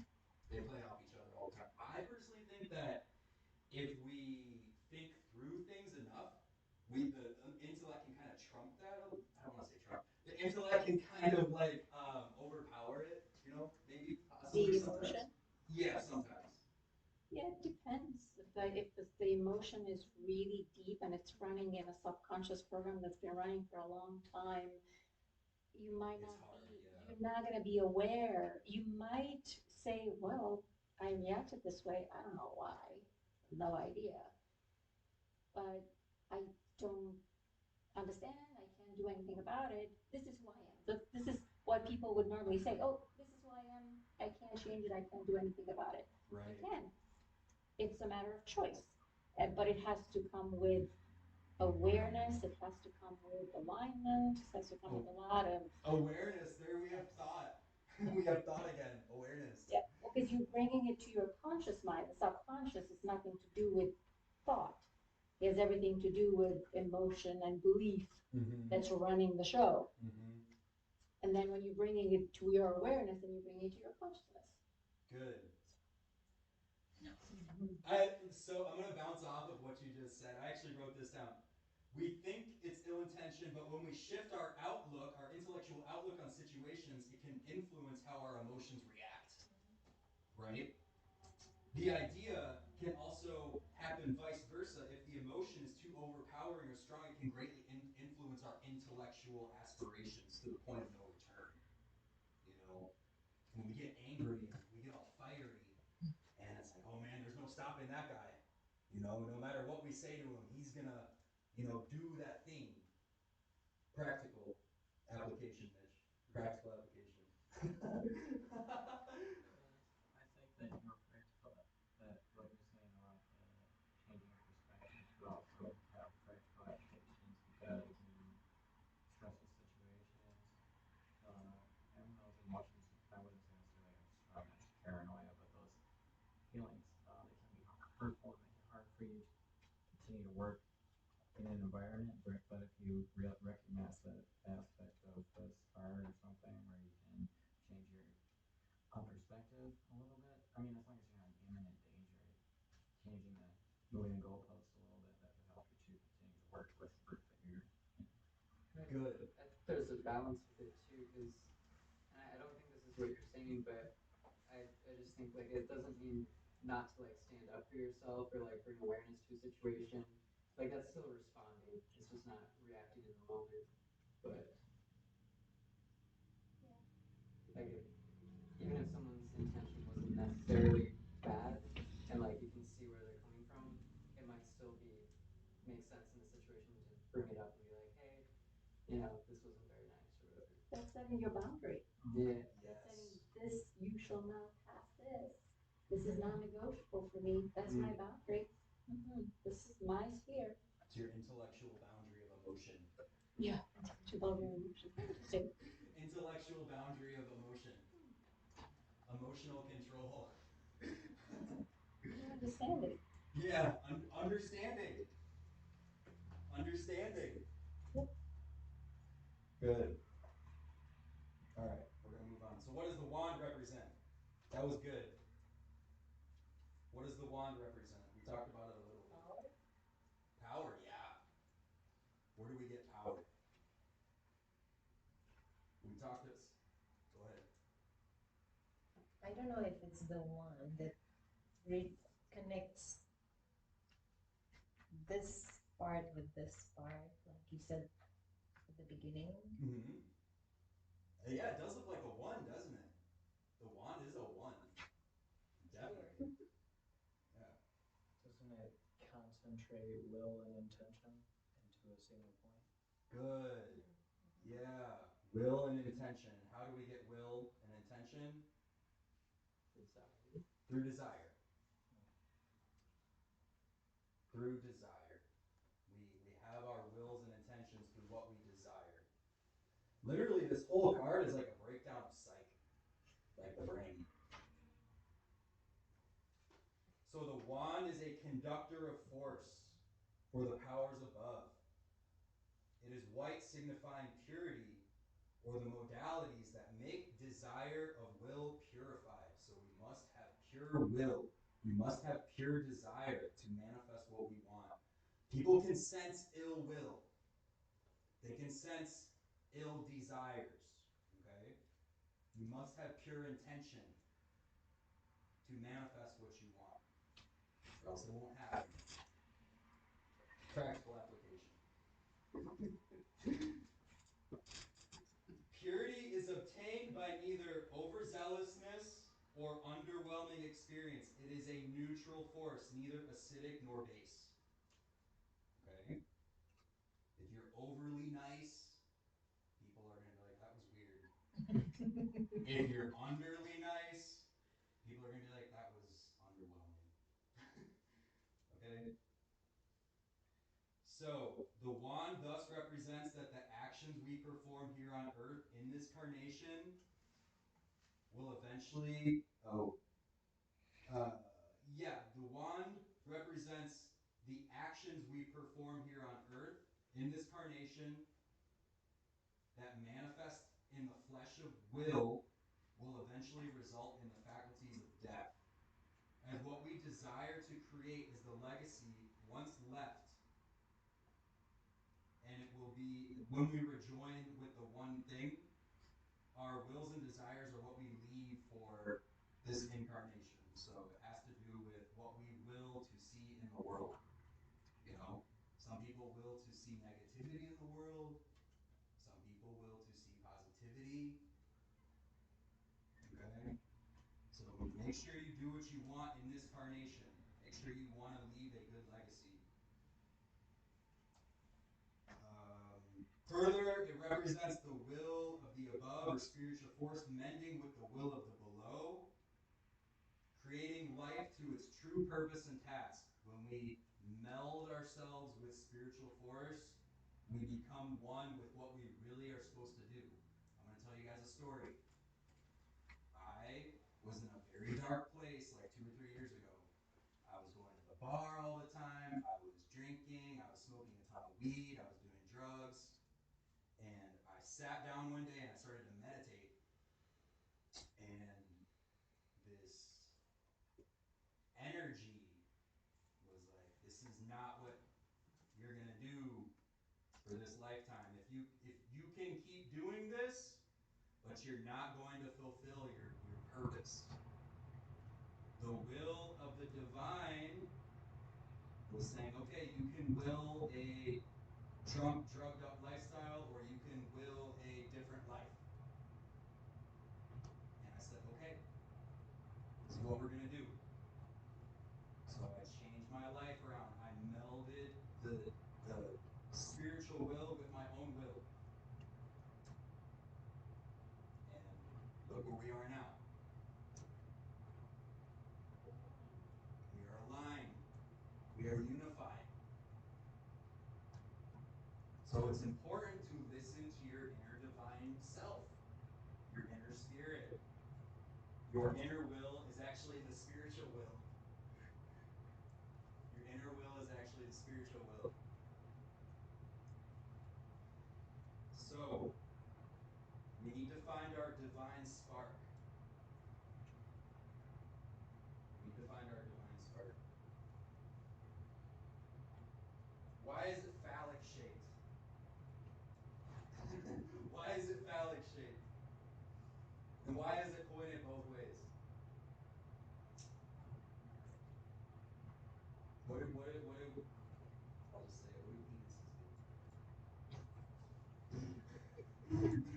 I didn't see a penis. I saw a flame. Flame? Okay. What do flames do? I mean, you can look at it in many ways. Right. For the flame. They spit. Fire spits. Alright? Like manifesting his will both in the above and below. Yeah, so we spit intellectual seed into the above and it spits down. That's why it's pointed both ways. That's the best way I could explain it. I'm sorry. I had to bring it up. There was no other way. I guess the fires from above come down and our fires from below go up. Either way. I guess we could do 2 analogies. What's another one, guys? It works anyway. Preferred visualization. A preferred visualization, okay. I look at it, it conducting element, like a piece of wire. Yeah. To get this here, or get that up there, you need a wire to connect. So that's what it can look very easily. It's just a piece of connecting wire. I mean, there is an awful overlay, I would say, throughout a lot of discussion. Very patriarchal. There's no doubt about it in my mind. What's coming out of it, the centuries when we were living in the Middle Ages. Mm-hmm. We're living in serfdom. We're living in kingdoms. So that's, I think the sense of it is okay, but I also feel like then there's a whole question about where is the, and whatever, it's just a lens, it's just a perspective. So it might look like a crystal, was another thought that went through my mind, but I don't know enough about crystal to say how that would lend itself to a metaphor connecting the holy and material. Oh, you said something interesting. Wire. What does copper do? Conducts. It conducts. It can hold the positive and the negative force of electricity. So let's run with that wire idea. We have, oops, it's okay. We have a wire, and it's conducting electricity. We have a force coming up. We'll say this is the positive, and we have the force coming down. We'll say that's the negative. So either way you look at it, he's right. Something spits up, something spits down. And to kind of bounce off of what he was saying, our physical universe is predominantly feminine. So yes, there's kind of like, there's this interplay of balance going on actually. So we all come from a mother. Our physical world is predominantly feminine. There's no way around that. So ladies, you rule this universe. Okay? You guys have that power. I'm sure we've all seen the sci-fi film where it's like, only women in the future. Yeah, well, that could be a reality. That could be a reality. That's seriously good. I think, you know, from my perspective, I don't know. All right. So, the wand represents stimulated cause and active and willful change to the environment. It's a stimulator. Not going to go deep into that, but stimulates. It's sensitive to excitement and potent physical force and spiritual. We can use our imaginations. So what does the infinite symbol represent? Above his head. That's like the Perpetual nature of intention and what he's doing in reality, the world. Yeah. it's Mercury is the eighth center up too. That's the zero looking into itself. Yeah. Good. It is. Good job. You just soak everything up like a sponge, Grace. So happy to have you here. Eighth. Because there's not much else going on up here. There's a lot going on. There is a lot going on. We're stirring it up. You know what's funny? The more I study tarot, the more I excel in school. It's like this like weird interplay where I'm like, I like learn something in, you know, biology or psych or English. I'm like, oh my gosh, that relates to the tarot. I'm like, oh, you know, I'm constantly just like on my computer just typing. I'm writing a book on the tarot, so that's why I'm like so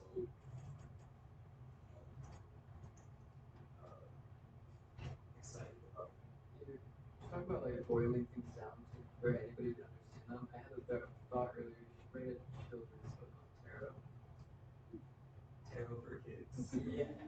I'm gonna have to leave a lot of it out. Like, yeah. I feel like most books on tarot is tarot for kids. Like, this is the master class. Yeah. What we are in here is the master class of tarot. Like, this is not. That's why I don't let anybody under 18 come in, unless they're with a parent. There was only one person that had like their 16 or 17-year-old daughter come in. This was like a while ago, and they stopped coming because they were coming from like an hour and a half away. But I'm glad she was with her mom. Okay, so yes, it's horizontal. 8 represents invisible, indivisible, and the all-penetrating force of 0. I feel like the 8 also just represents the concept of a magician doing magic, like reaching into the infinite power, pulling out just what they need. That's kind of got a hold of it. Yeah. What else is infinite? else is I infinite found it numbers. like I had a painting with the infinity sign on it. Every time I showed someone do it, they'd be like, "Oh, it's like time." Like that's what people associate infinity with. And meanwhile, it's got like I see the the thing in his hand is a candle. He's like burning it at both ends. This is the opposite of infinity. It's crazy duality to it. I don't know how to reconcile. Let's digest this symbol. Let's digest this symbol. We talk about this symbol a lot in this class. It's digested. So, the more you meditate on a symbol, the more it will reveal its nature to you. Okay? The more you meditate with a symbol, the more it will reveal its nature.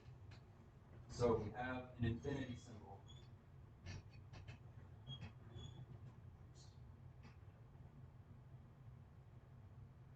What do we have here?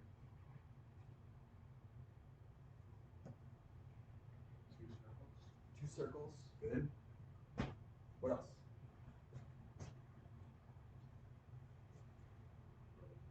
Wave. What are waves? Vibration. It is the infinite vibration of our universe, of our cosmos, of divine spirit. It's the infinite wave of the Big Bang. It's the infinite combining and recombining and deconstructing and combining of reality, of our why do chemical elements come together? Some of them fit together and some of them don't. Well, I just had the thought that, the constraints of this time period, like this card was first produced, what, in the 40s? It was published in 1909. 1909, our understanding of infinity has changed significantly. Yeah. So I think there's a lens about what did infinity mean at that time. No, he's right. But the tarot is an evolving. Sure, if we want to look at it this way, I don't know that we can talk about the Big Bang because there's two schools of thought. And I think we're landing in the school of thought that suggests there's an infinite number of universes rather than the school of thought that says there's one universe and it's finite. We can see some of these stars, blah, blah, blah, blah, blah. That's a finite instant. We're talking about a finite space. If we talk about the Big Bang in one iteration, we're talking about a finite business that happens over and over again. Mm-hmm. A number of times, a finite number of times, a very large number. Mm-hmm. So infinity, I don't know that we can use metaphors very well to describe what infinity is. Sure. So I don't know how much you follow physics. So there are some physicists, and this theory is rather modern, that think that we are actually in the bottom of a massive black hole. Which would mean that the black holes in our universe have a universe inside of them. So, yes, we are landing in the universe, in a universe, in a universe, in a universe, in a universe. Yes, we are landing in that school of thought, and I think that's completely true. So we have vibration. We have a wave. We have life and death. We have the highs and lows of emotion. We have the understanding and deconstructing of intellect. So, we also have a graph. That's how we measure time and space. In the book that comes with this deck, it says it's the Holy Spirit. The Holy Spirit created how matter is pieced together. It created how molecules fit together. It created how things unify. Okay? It's inward and outward, it's all breath. Because you're going this way, but then you're coming back and completing the cycle. That is exactly what we're getting at. So to be a mage, you have to understand that expansion and contraction. To be a sage, you have to understand that force of driving forward and pulling back. That's interesting because those same forces that in the breath, that's a way in which you can learn about life and death because life is expanding and death is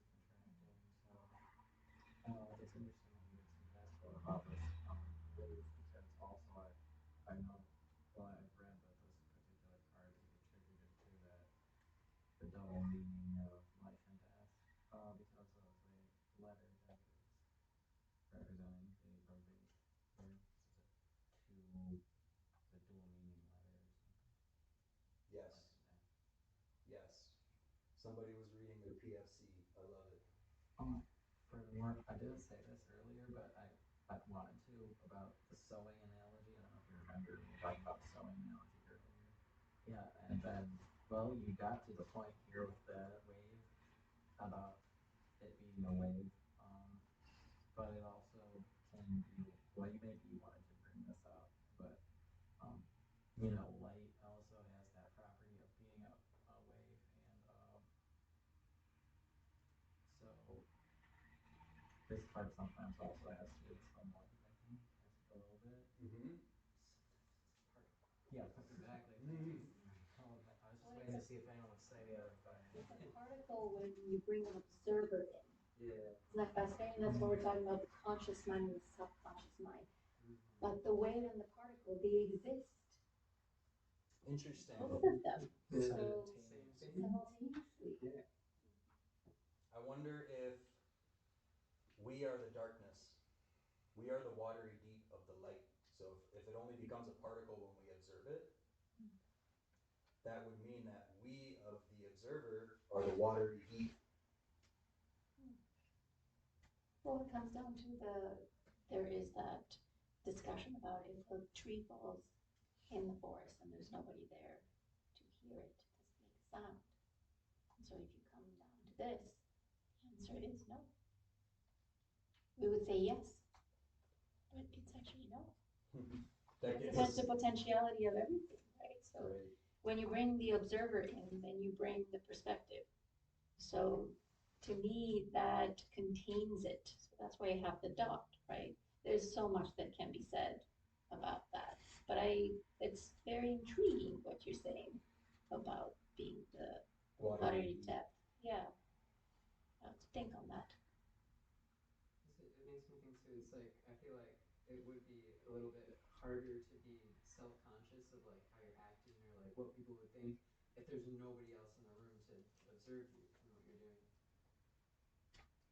That gets us back around to Like, us being reflections of the superconscious. Yeah. It wanted to see itself. It wanted to see its own creation. It created life. It's so funny. Always circle back around to that. It's so great. Okay. Okay. So infinity. We have here also cell theory. All cells come from a single cell.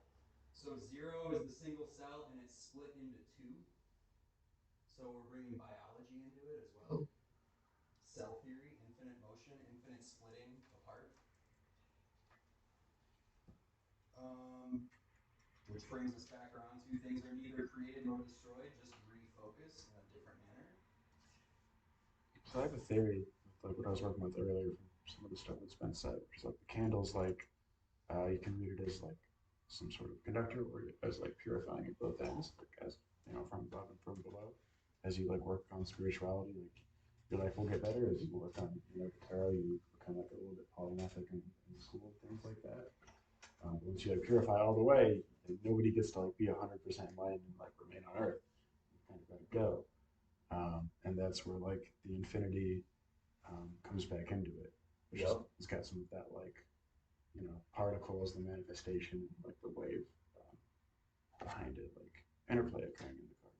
I wish Robin and Terry was here when you just said that, because they were like, well, how do you, they were trying to, one of them was understanding what I was saying. Once you reach 0, you just don't come back. But the other, I forget which one, but they didn't understand that concept. Who doesn't understand that? Okay, it's all right. We'll talk about it later. So, I understood that we all understand it, right? Yeah. No answer means we all understand it. You asked who does not understand it. Right. So I would say that I don't understand it in maybe I understand it in a weird way. Maybe there are enough maybe I have gone through this cycle and absolutely completely disappeared beyond consciousness and then come back. So when I talk about infinity, all I can really say is, oh, it's like confusion, or it's like the yin yang. I don't, it's a concept that I can only understand as much as I can, and then it disappears. Right. Then I don't understand it. Right. It's like driving, and then I take a turn, and suddenly I'm on these roads I don't know. I go, okay, they're roads, Kind of like the tree sometimes, falling. right, in some way I might understand it, but in another way I'd be completely lost. I'd just be like, oh, here I am. So that's sort of where I'm at with, do I understand this? Am I gonna speak up? Well, I guess when I'm pressed, I will. I mean, again, like if I was in a room by myself, would I have these thoughts? Well, probably not. The witnessing is so important. I get that. That's what I feel We're about back to the tree again. witnessing. We're back to the tree. So water flows in a downward spiral. Thus, it is the exact representative of all happenings in the cosmos. If you watch a river, it's like. So the eyes that see, what does it look like? An 8. The experience of infinity. 8. So in our book, those little books we have on the table there, he says 8 is the number of Christ. Christ died. Here we have the death. Well, here, wait. Here we have the death. And then we have the resurrection in spirit. The nothingness to the nothingness. It's a fun one to think about. So mages concentrate on the vibrations of the world around them to better conduct what their thoughts and modalities of desire entail. So they're a conductor. We have the wire. The wire. Yeah, we have the wire. We have the wire. We're on the same thought. So we have the wire. It's to understand the expansion and contraction of situations and the awarenesses of the world around us. So to be a good mage, you have to be aware. Okay? Good. So I only have 4 more questions for you guys. I'm gonna use the restroom real quick and I'll be right back. If anybody else needs to grab a drink or something. That's okay. Yeah. Okay. We'll be back in 3 minutes. Coffee ran through me, guys. I'm sorry.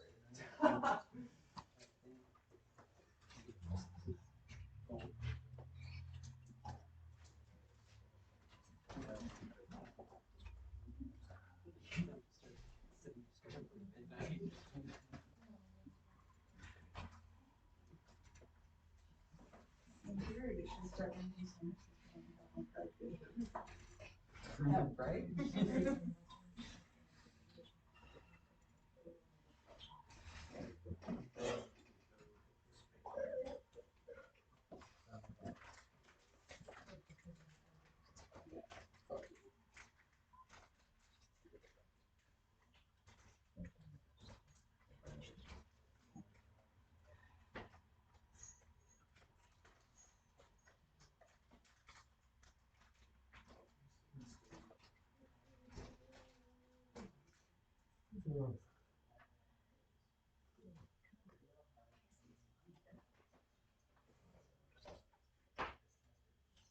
Oh, I just realized you're wearing a magician shirt.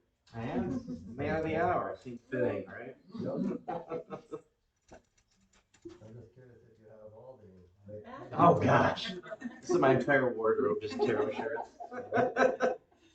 And I got this one, and I got a tank top of the Hanged Man. That's your favorite card? Yeah. Mm-hmm. That's my favorite. Ski stool. Mm-hmm. Yeah, sort of, yeah. I would say so. Oh, thank you. Yeah. Did you have a set time for that? You study. Okay.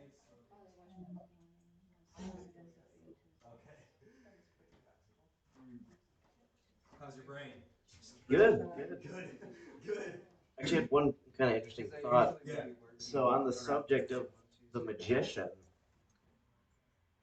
correlating back to previously known as the juggler, the base pattern of juggling is called the cascade, where you throw them from side to side.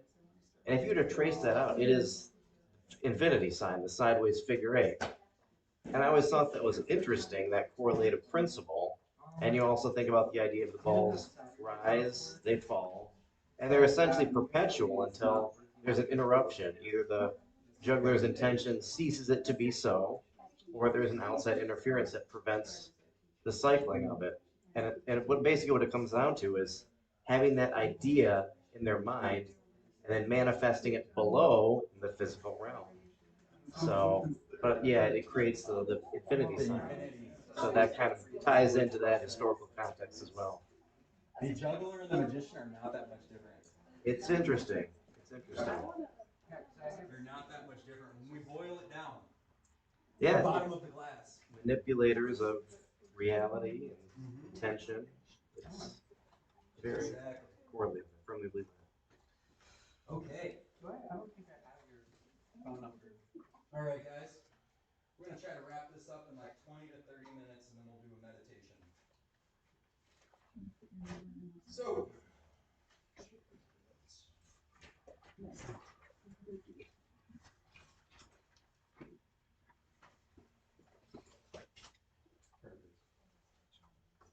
what does the white headband represent?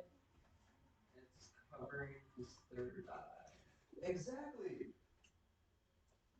So if it's white, what would that represent? Purity. Purity of thought. Yeah. Purity of thought. Purity of using our third eye for good. Remember I was talking about how there's black mages out there? There's probably some black mages in our government, other governments, you know, they understand they understand these universal powers that we talk about in this class because that's what we're studying. We're studying universal powers and energies. And they conceived a idea of what these things are and they use them for ill will instead of goodwill. So we need to have purity of thought. We need to use it for powers of good. Through clear visions of the intellect, in and on the psychic realms and planes, we can achieve the illumination of the one source, and within the one source is the Akasha. That is where the Akasha is. So people that are really good at pulling out bits of information from the past and the future, they've accessed this record, this all-being knowing, the Akasha. Okay? On this plane, spiritual information must pass along its channels, as the mind is the conductor of the physical fleshy spirit. You know, I was talking about how like the mind is the conductor of the nervous system. Well, the mind is also the conductor of psychic energy.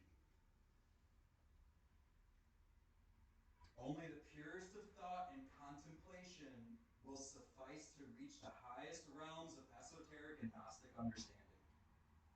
Okay, you must be pure in your thought, in your intention, in your desire, in your will to reach the truest of the truth. I'm sure we all have people where, there's not that behind it. So we need to stay good. We need to use our powers for good. We need to use our intellect for good, not bad. We don't want to hurt people. We want to stay pure. I think that's also how some people that study this stuff, they start to go nuts because their intention was not pure. It's kind of like that spiritual force being like, down with you. I think your intention has to be to purify. Yeah. At the beginning. Yeah. Gotta be pure from the beginning. But we are. Yeah, we are. We are, but then we imprint with the impurities of the environment. And so, in order to sort of thinking of practical applications, I like practical stuff too. So, you need to be able to cleanse some of those impurities in order to be able to align your intent with that energy of purity. And because, according to some people, 80% of our thoughts come from the subconscious mind, which we have no awareness or control of, that's very difficult. right? And so you would be feeling like you're swimming against the current and you're not understanding why. I mean, you don't realize that you're swimming against the current. You don't realize why you're getting so tired. That's why. Because you're swimming against maybe the beliefs that are in your subconscious are really not aligned with what your conscious mind like, I really want to do this. I really want to do good. But somehow I keep messing it up. Right.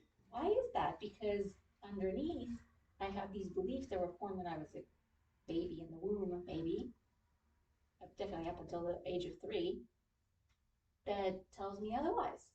So I'm being pulled into 2 different directions where I'm being compressed. So that breath, that contraction, expansion is not really happening everywhere or in certain areas. And you said too how like it can drive some people mad because maybe their intentions were pure. Like, I just feel like again, like practically, that's why it's so important to still provide like love and understanding and support for like rehabilitation of abusers or people who may have done anything wrong or bad in the past, because it can be painful to come to terms with the actions that you have done or like the intentions that you've had. Right. And that's where you would feel like, okay, there's no hope for me. I've done all of this stuff. And that doesn't mean that you need to forgive, but you cannot set boundaries for hurt that came your way. But you can change your perspective about it and say, that was a lesson for me. And now maybe I choose to learn without pain and suffering. It's really a choice. Mm. We can choose to learn through pain and suffering or not. It's not an easy choice and it's not something easy to change in our mind, but it's really those neural connections that can be pruned. Within 3 days, we go from 25,000 neural connections to 800 if we do not visit that spot in the brain. Fascinating. Wow. Like, okay, I want to stop craving chocolate. So I'm not going to think about chocolate for 3 days. See where that takes me. That's The awesome. fasting, right, that some Christians do, that's aimed for that. It's a cleansing, it's a changing of perspectives, a changing of mentality. It's fascinating to look at the biological aspects of that. 20,000 to 800 in 3 days? 3 We're days. so powerful. We are so amazing. We can do so much. That's so I don't know. that's so interesting because 3 is the number of father, mother, child. It's a new family. You're placing your consciousness into a new modality of familiar recognition. It's interesting.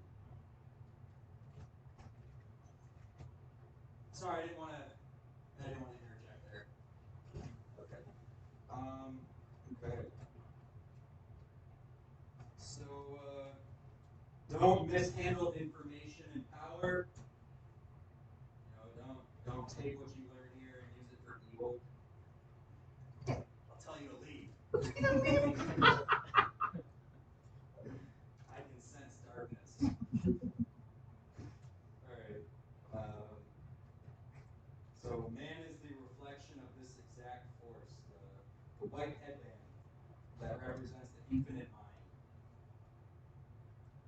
So there's like in chemistry, there's something that is allowing certain chemicals to bind, and that's like the infinite mind. That's like the infinite intellectual power of the cosmos. That's whatever is that created our universe. That's the infinite mind. Right? Yeah. But it's like only certain things will bind, only certain things will come together. So it's like that. There's something that created the organization of what we're experiencing because it's organized. So it's that purity of thought, that purity of intellect, that purity of infinite mind. And man is a reflection of that exact force. Um, Evil arises, and there's something that will push it back. There's always something that meets. That makes a one force, all being power of our reality.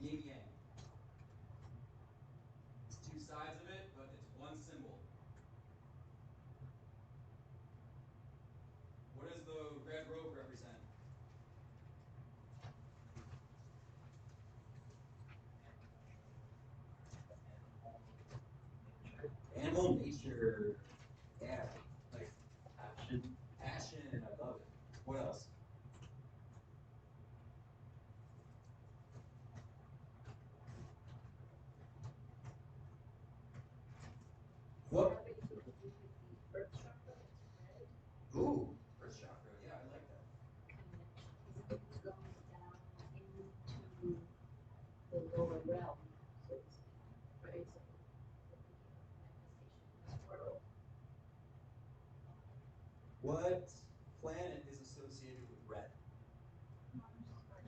Good. Yeah. So when you said Earth, I was like, we're getting on the right track here. So red, Mars is a means of action. It's the action planet. It's the planet of reproduction. It's also the planet of war. So it's an action planet. Now we're gonna get off the little beaten track here. Why is Mars associated with reproduction and war?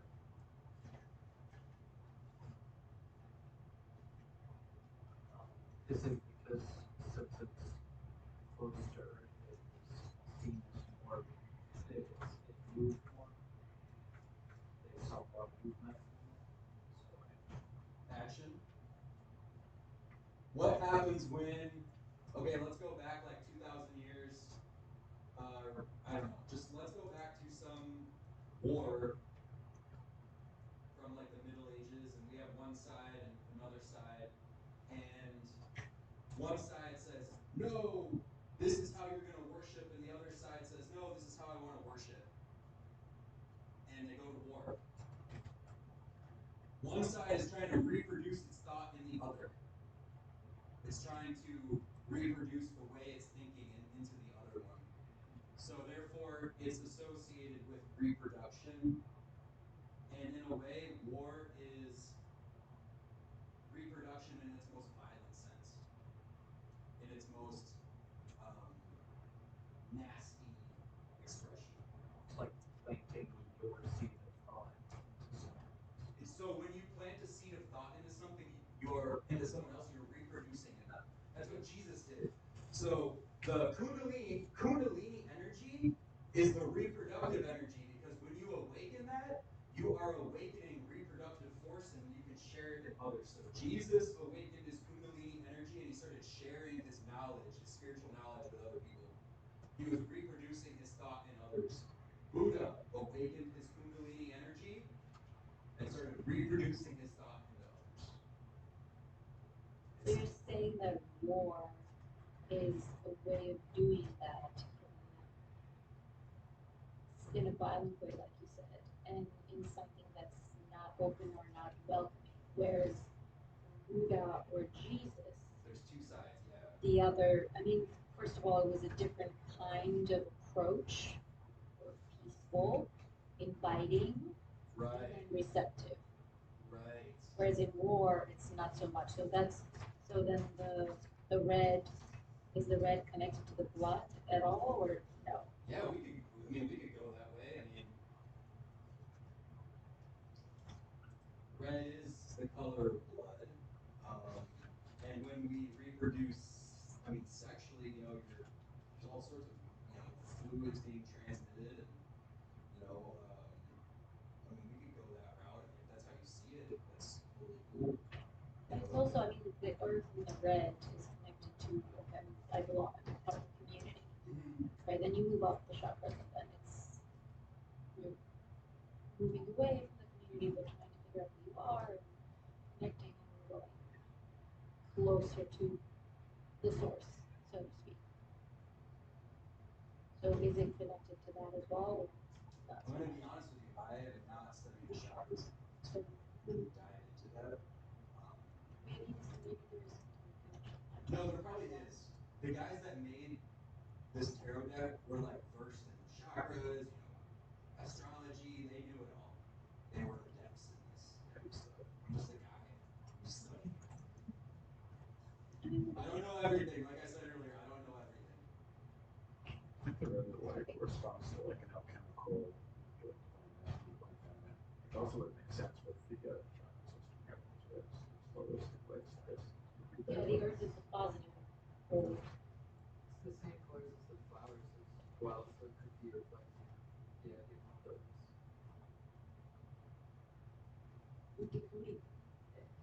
That is what this is. Actually, people are like, oh, I use tarot to like tell my future. Actually, tarot is a book of mystical knowledge, and not a lot of people know that. What they think, how they think the tarot came around was that There's lots of theories, but I think this is the best one. That like the ancient mystics, they were getting beaten down from the church. Like the church didn't want any type of like esoteric mystical knowledge to get out that wasn't their own.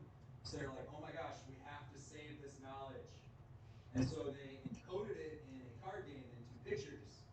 And it's traveled and evolved through time so much that it's starting to actually be unraveled. So it got wound up. Now it's getting unwound. So you have Eastern influence, you have Judaic influence, you have all these mystical systems synthesized into a pack of cards. So it's basically, right, so our perspective, what does this say to me? And just because it says that to me doesn't mean it's wrong, that it says something else to you. What it says to you is right for you. Right. And so, yeah, it's the same with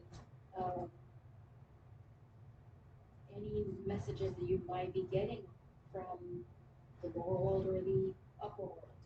I said I'm an intuitive practitioner as well, so sometimes when I travel there, I would see a bunny, but the bunny might mean something to one client and it would mean something else to another client. It's a totally different thing. I mean, in one class that I took, there were 5 of us who got bunnies for our clients. Every single bunny was different with a different message. So you go to Google and it says bunny means this. No, it can mean many things. So this is a potent symbol with a lot of information, I feel. It's fascinating. Good. I'm glad you're enjoying yourself. And that is exactly why I lead with an open-ended question. I allow you guys to speak first before I give you my interpretation. So if you notice throughout the whole group today, I'll say, what does the white headband represent? And I'll wait. And I'll let you tell me. And if you guys don't say anything, I'm going to go in. So that's why I lead it all with open-ended questions. Because the white headband is going to mean something to Joe, Larry, Kate. We're all going to think different things. That's why I lead it in with an open-ended question. I don't tell you immediately what I think it means. Be a tennis player from the States. Yeah, it's a tennis player. Right. And the wand is the racket. Vibration bouncing back and forth. Mercury. Hey, what are we going to say? What are we going to do? All right, great. So we'll just move on. We're just going to go forward. We talked about the blue one. What do the implements on the altar represent? We only have 3 questions left, guys. 4 elements. The 4 elements, yes.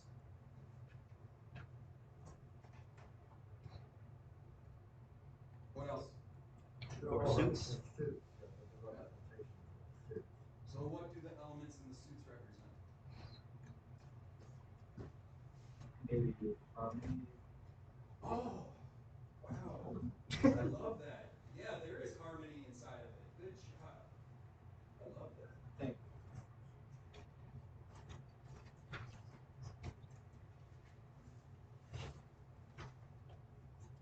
What is You've got these sort of representations of action, knowledge, or the cups or emotions, coins, money coming from that aspect of things, right? And the elements, whatever. And maybe those are, somebody else's. But there you go. It's got earth and air and water and fire. So you have various associations with those that I think are a little bit less succinct than the suits. good? Buffalo's onto something, guys. The 4 worlds. The 4 worlds. And what are inside the 4 worlds? Like, what are they? Yeah, what are they? I know it's so well into it. It's okay. Just try. Try with all your might, Gracie. Archetypal world, Uh-huh. the creative world, the formative world, and the material world. Good job. Yes, we have 4 worlds there. So proud of you. You've come such a long way. Gracie, can you say that again, please? It's the archetypal world, the creative world, the formative world, and the material world. Which is which? Wands is fire and is the archetypal world. water is cups, and that's the creative world. Swords is air, and that's the formative world, and pentacles are earth, and that's the material world. That's good. So, cups represent how we feel, our emotions. Swords represent how we think. The wand represents how we are ignited, what ignites us. And the pentacles represents how we portray or represent ourselves in an outward fashion, in an outward motion. So, these four things, how we think, how we feel, how we are ignited, and how we outwardly motion, creates our personality. It creates who we are. When we change how we feel, something else happens. When we change how we think, another thing happens. When we change what drives us or ignites us, another thing happens. It's like that yin yang, push and pull. Change one thing's gonna happen. Change another thing's gonna happen. The ripple effect that Kate Micah mentioned earlier. Mm-hmm. Right. Ripple effect. Ripple effect. Yeah. So that's how we conquer our inner and outer selves. The magical implements are in a certain order. Why do you think that the masculine implements okay. For those of you that are new, the masculine shaped implements are the sword and the wand, and the feminine implements are the cup and the pentacle. Open containers, yes. Yes. Why are the masculine implements on the outside and then the feminine on the inside? If we look at the imagery. Doesn't phallic imagery usually represent power? So that would be like a more physical type of thing. Okay, that's good. I'm not completely sure about this yet either, so I'm just asking you. I wanted to see what the all-being consciousness had to say about this. I think it's representative of like expansiveness, like escaping the table versus like there's stuff to the table, like the contracted part of it. Mm-hmm. It makes me curious because I would think like the feminine or the contractive force helps contain the masculine expansive force. So it seems to me like it's almost flipped around. Like if he wanted to like keep everything on his table, then he would have the contractive forces on the outside. But also a lot of the discussion we've had about the magician card is about like the duality, how it has a lot of both masculine and feminine. So to me it feels like the positions of the tools on the table are kind of reversed as to how I would imagine placing them. Yeah. That was good, Gracie. See, you got a lot going on up there. Don't ever think any less of yourself. Thanks. I'm more struck. Go ahead. No, go ahead. I'm more struck by their singularity, Uh-huh. which is just one of each, and that they're kind of at ease. To me, they don't look like they're not stuck into the damn thing or on the ground upside down or whatever. They're just lying there on the table ready for use. Okay. In their singular spot. Oh,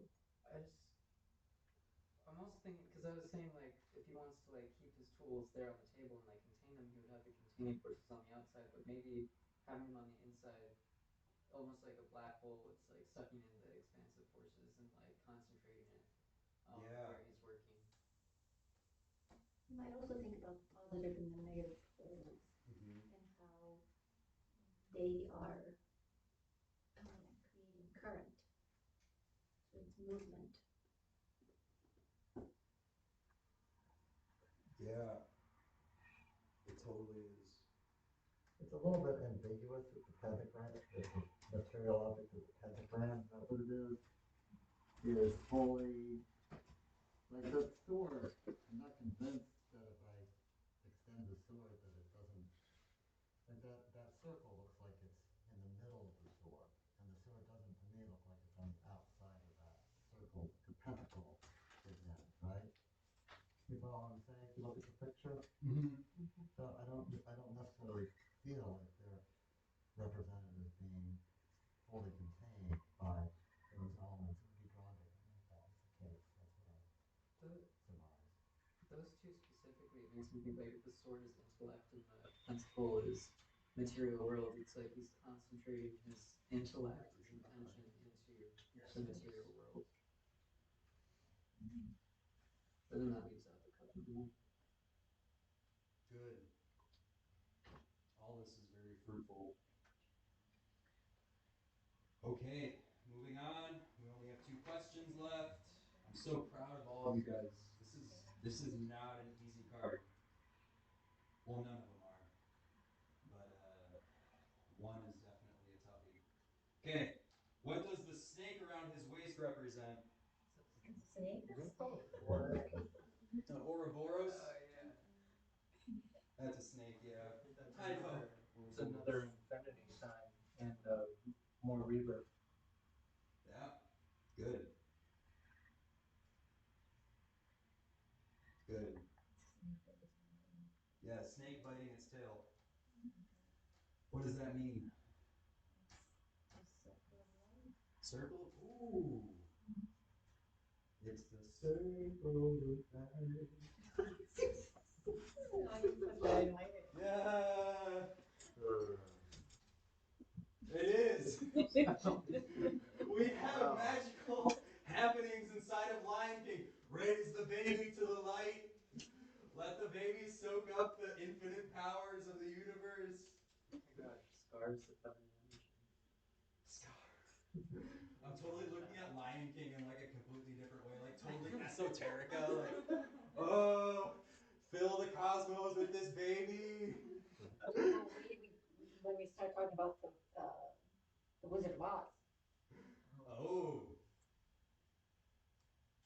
How many characters were with Dorothy? Was it 4? 3? 3. Well, Toto. What was the dog? Toto's the fourth companion. And Toto came from Earth with her, so maybe Toto is Pentacles. Oh. This is. It's the black hole. It's the black hole. Let's not. Okay, we're not gonna go there. Yeah, one didn't have courage, one didn't have emotions, one didn't have a brain. Oh my gosh! Woo! This is homework for later. Yeah. Watch the Wizard of Oz. Yep. Watch the Wizard of Oz. All right. So, who knows anything about Ouroboros? You wanna jump in, CJ? Yeah. See it as like the symbol of reincarnation. I've heard it said like when you die, you like go into the light. It's like you're seeing the light in the eyes of the snake, and then you like just get shot right in the mouth, and you're like around for another trip. You basically continue going until you can transcend your way out of it. Mm-hmm. Eternity. It represents the eternal struggle of the soul. I mean, it has always given me a sense of like also self-sabotage. It's like there's a lot of suffering in rebirth. The cycle of Maya and Buddhism, and it's biting itself too. Yeah, that's good. All right. Anybody else have anything they want to say about Ouroboros? Samsara, not Samsara. Maybe you mentioned the Kundalini energy earlier, and I'm always sometimes represented as snake. So maybe that's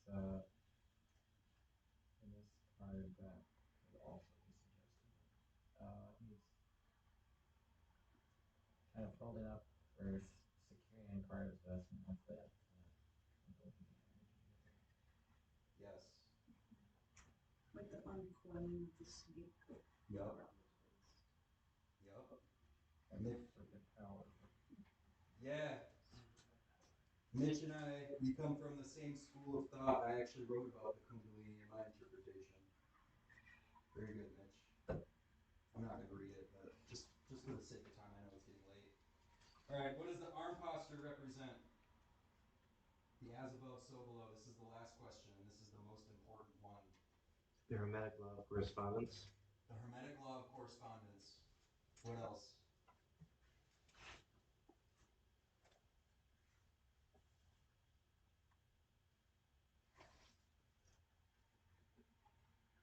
All right, guys. So it's inspiration, that's what I'm thinking. It's the, yeah, that, because that's the Buddha nature. It represents the Buddha nature. Yeah, Buddha nature. I like that. So the now, okay, the card is a reflection. So really, the right arm is faced towards the sky, and the left arm is below. So what's happening here is that the mage points upward, acting as a conductor for spiritual and cosmic force, magnifying the powers of the invisible. So some people say that the powers are flowing downward, but you have to know what you want to manifest in physical reality before you can send messages upward. So the heart, the left ventricle, sits mainly on the left side. Okay, in our bodies, the heart sits slightly on the left. We have the left arm is pointed downwards. The intentions of the below must pass through the heart to reach the above. We must have pure of heart to have any type of spiritual manifest. We must have goodwill. We must have good intention. All these things we're talking about, we must have good desire. It boils down to heart. Therefore, the left arm is below. If our energies on the below are not pure of heart, it will manifest in disease. Which is why the left hand is pointing below. Okay? That's how I see it. I can also draw something from left hand path and right hand path. That's all I have on that. I don't know. Oh, it's okay. That's good. That's a good one. So left is also the feminine, but you said the, taking in. taking in. Yeah. Sending it up through the masculine. Right. So selfishness, greed, self-centeredness, arrogance do not suffice for the mage's ultimate goal of melding with the one power. None of those things are about heart. None of those things are about pure intention. We have to use these things for good. We must have non-selfishness. That's the Buddha nature. Non-greed. Non-selfishness. Sharing. That's pure of heart. And that's when we can manifest what we really want and need. Okay. How does everybody feel? Good?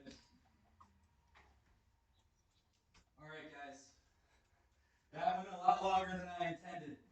But we got through all the material I wanted to talk about. So, if you guys want to stay for meditation, you can stay. If you guys want to go, now's a good time to go. Once we start meditation, though, nobody comes in or leaves. All right? What? I don't want people walking in and out in the middle of meditation. I get it. If you really want to. There's two doors right opposite the snacks. Remember the night, everyone. Bye. Thank you for coming in. the very first of last year? Have a good night, Misty. We'll see you next week, right? I got something going on next week, but I'll come back after that. Okay, Empress. Next week is High Priestess. Okay. Nice to meet you. Very nice to meet you, my friend. Good. Oh, yeah.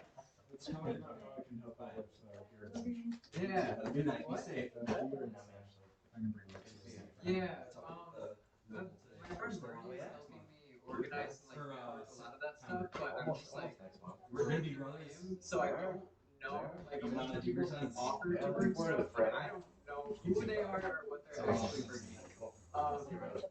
So multiple people You out here, Buffalo? to bring like microphone. Thanks for coming in. I don't really know who's gonna bring what.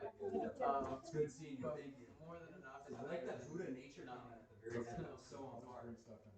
Yeah. Thank you. Hope to And see you again there's, soon. there's a back entrance Excellent. with a bit of a walk, but it's a lot easier to get stuff through there instead of through the shop. And we have like a little wagon too. So I don't know if you want to get there early. I don't know. It's so much shit is just happening last minute to figure it out. Like my dad, he came over yesterday morning to like look at the space and help me out. He gave me speakers, and then a week later he gave me the cords for the speakers, and then I said he didn't bring the power cords. And he's like, okay, give me a couple days. So I haven't even got to test those yet.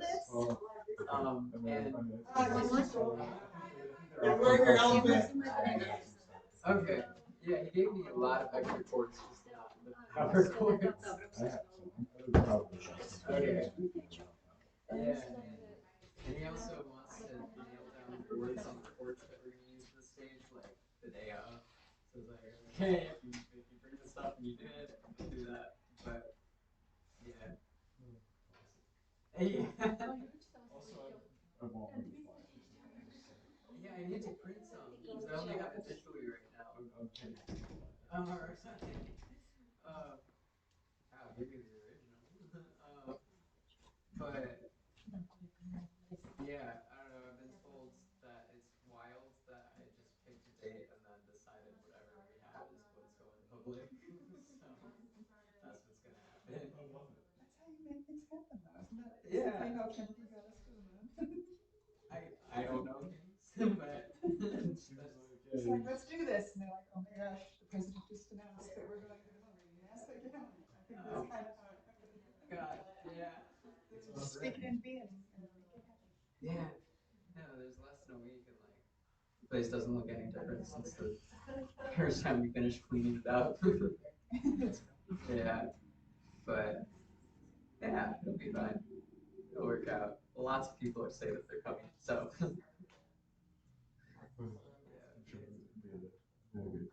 yeah. What was it? Yeah, I'm really excited.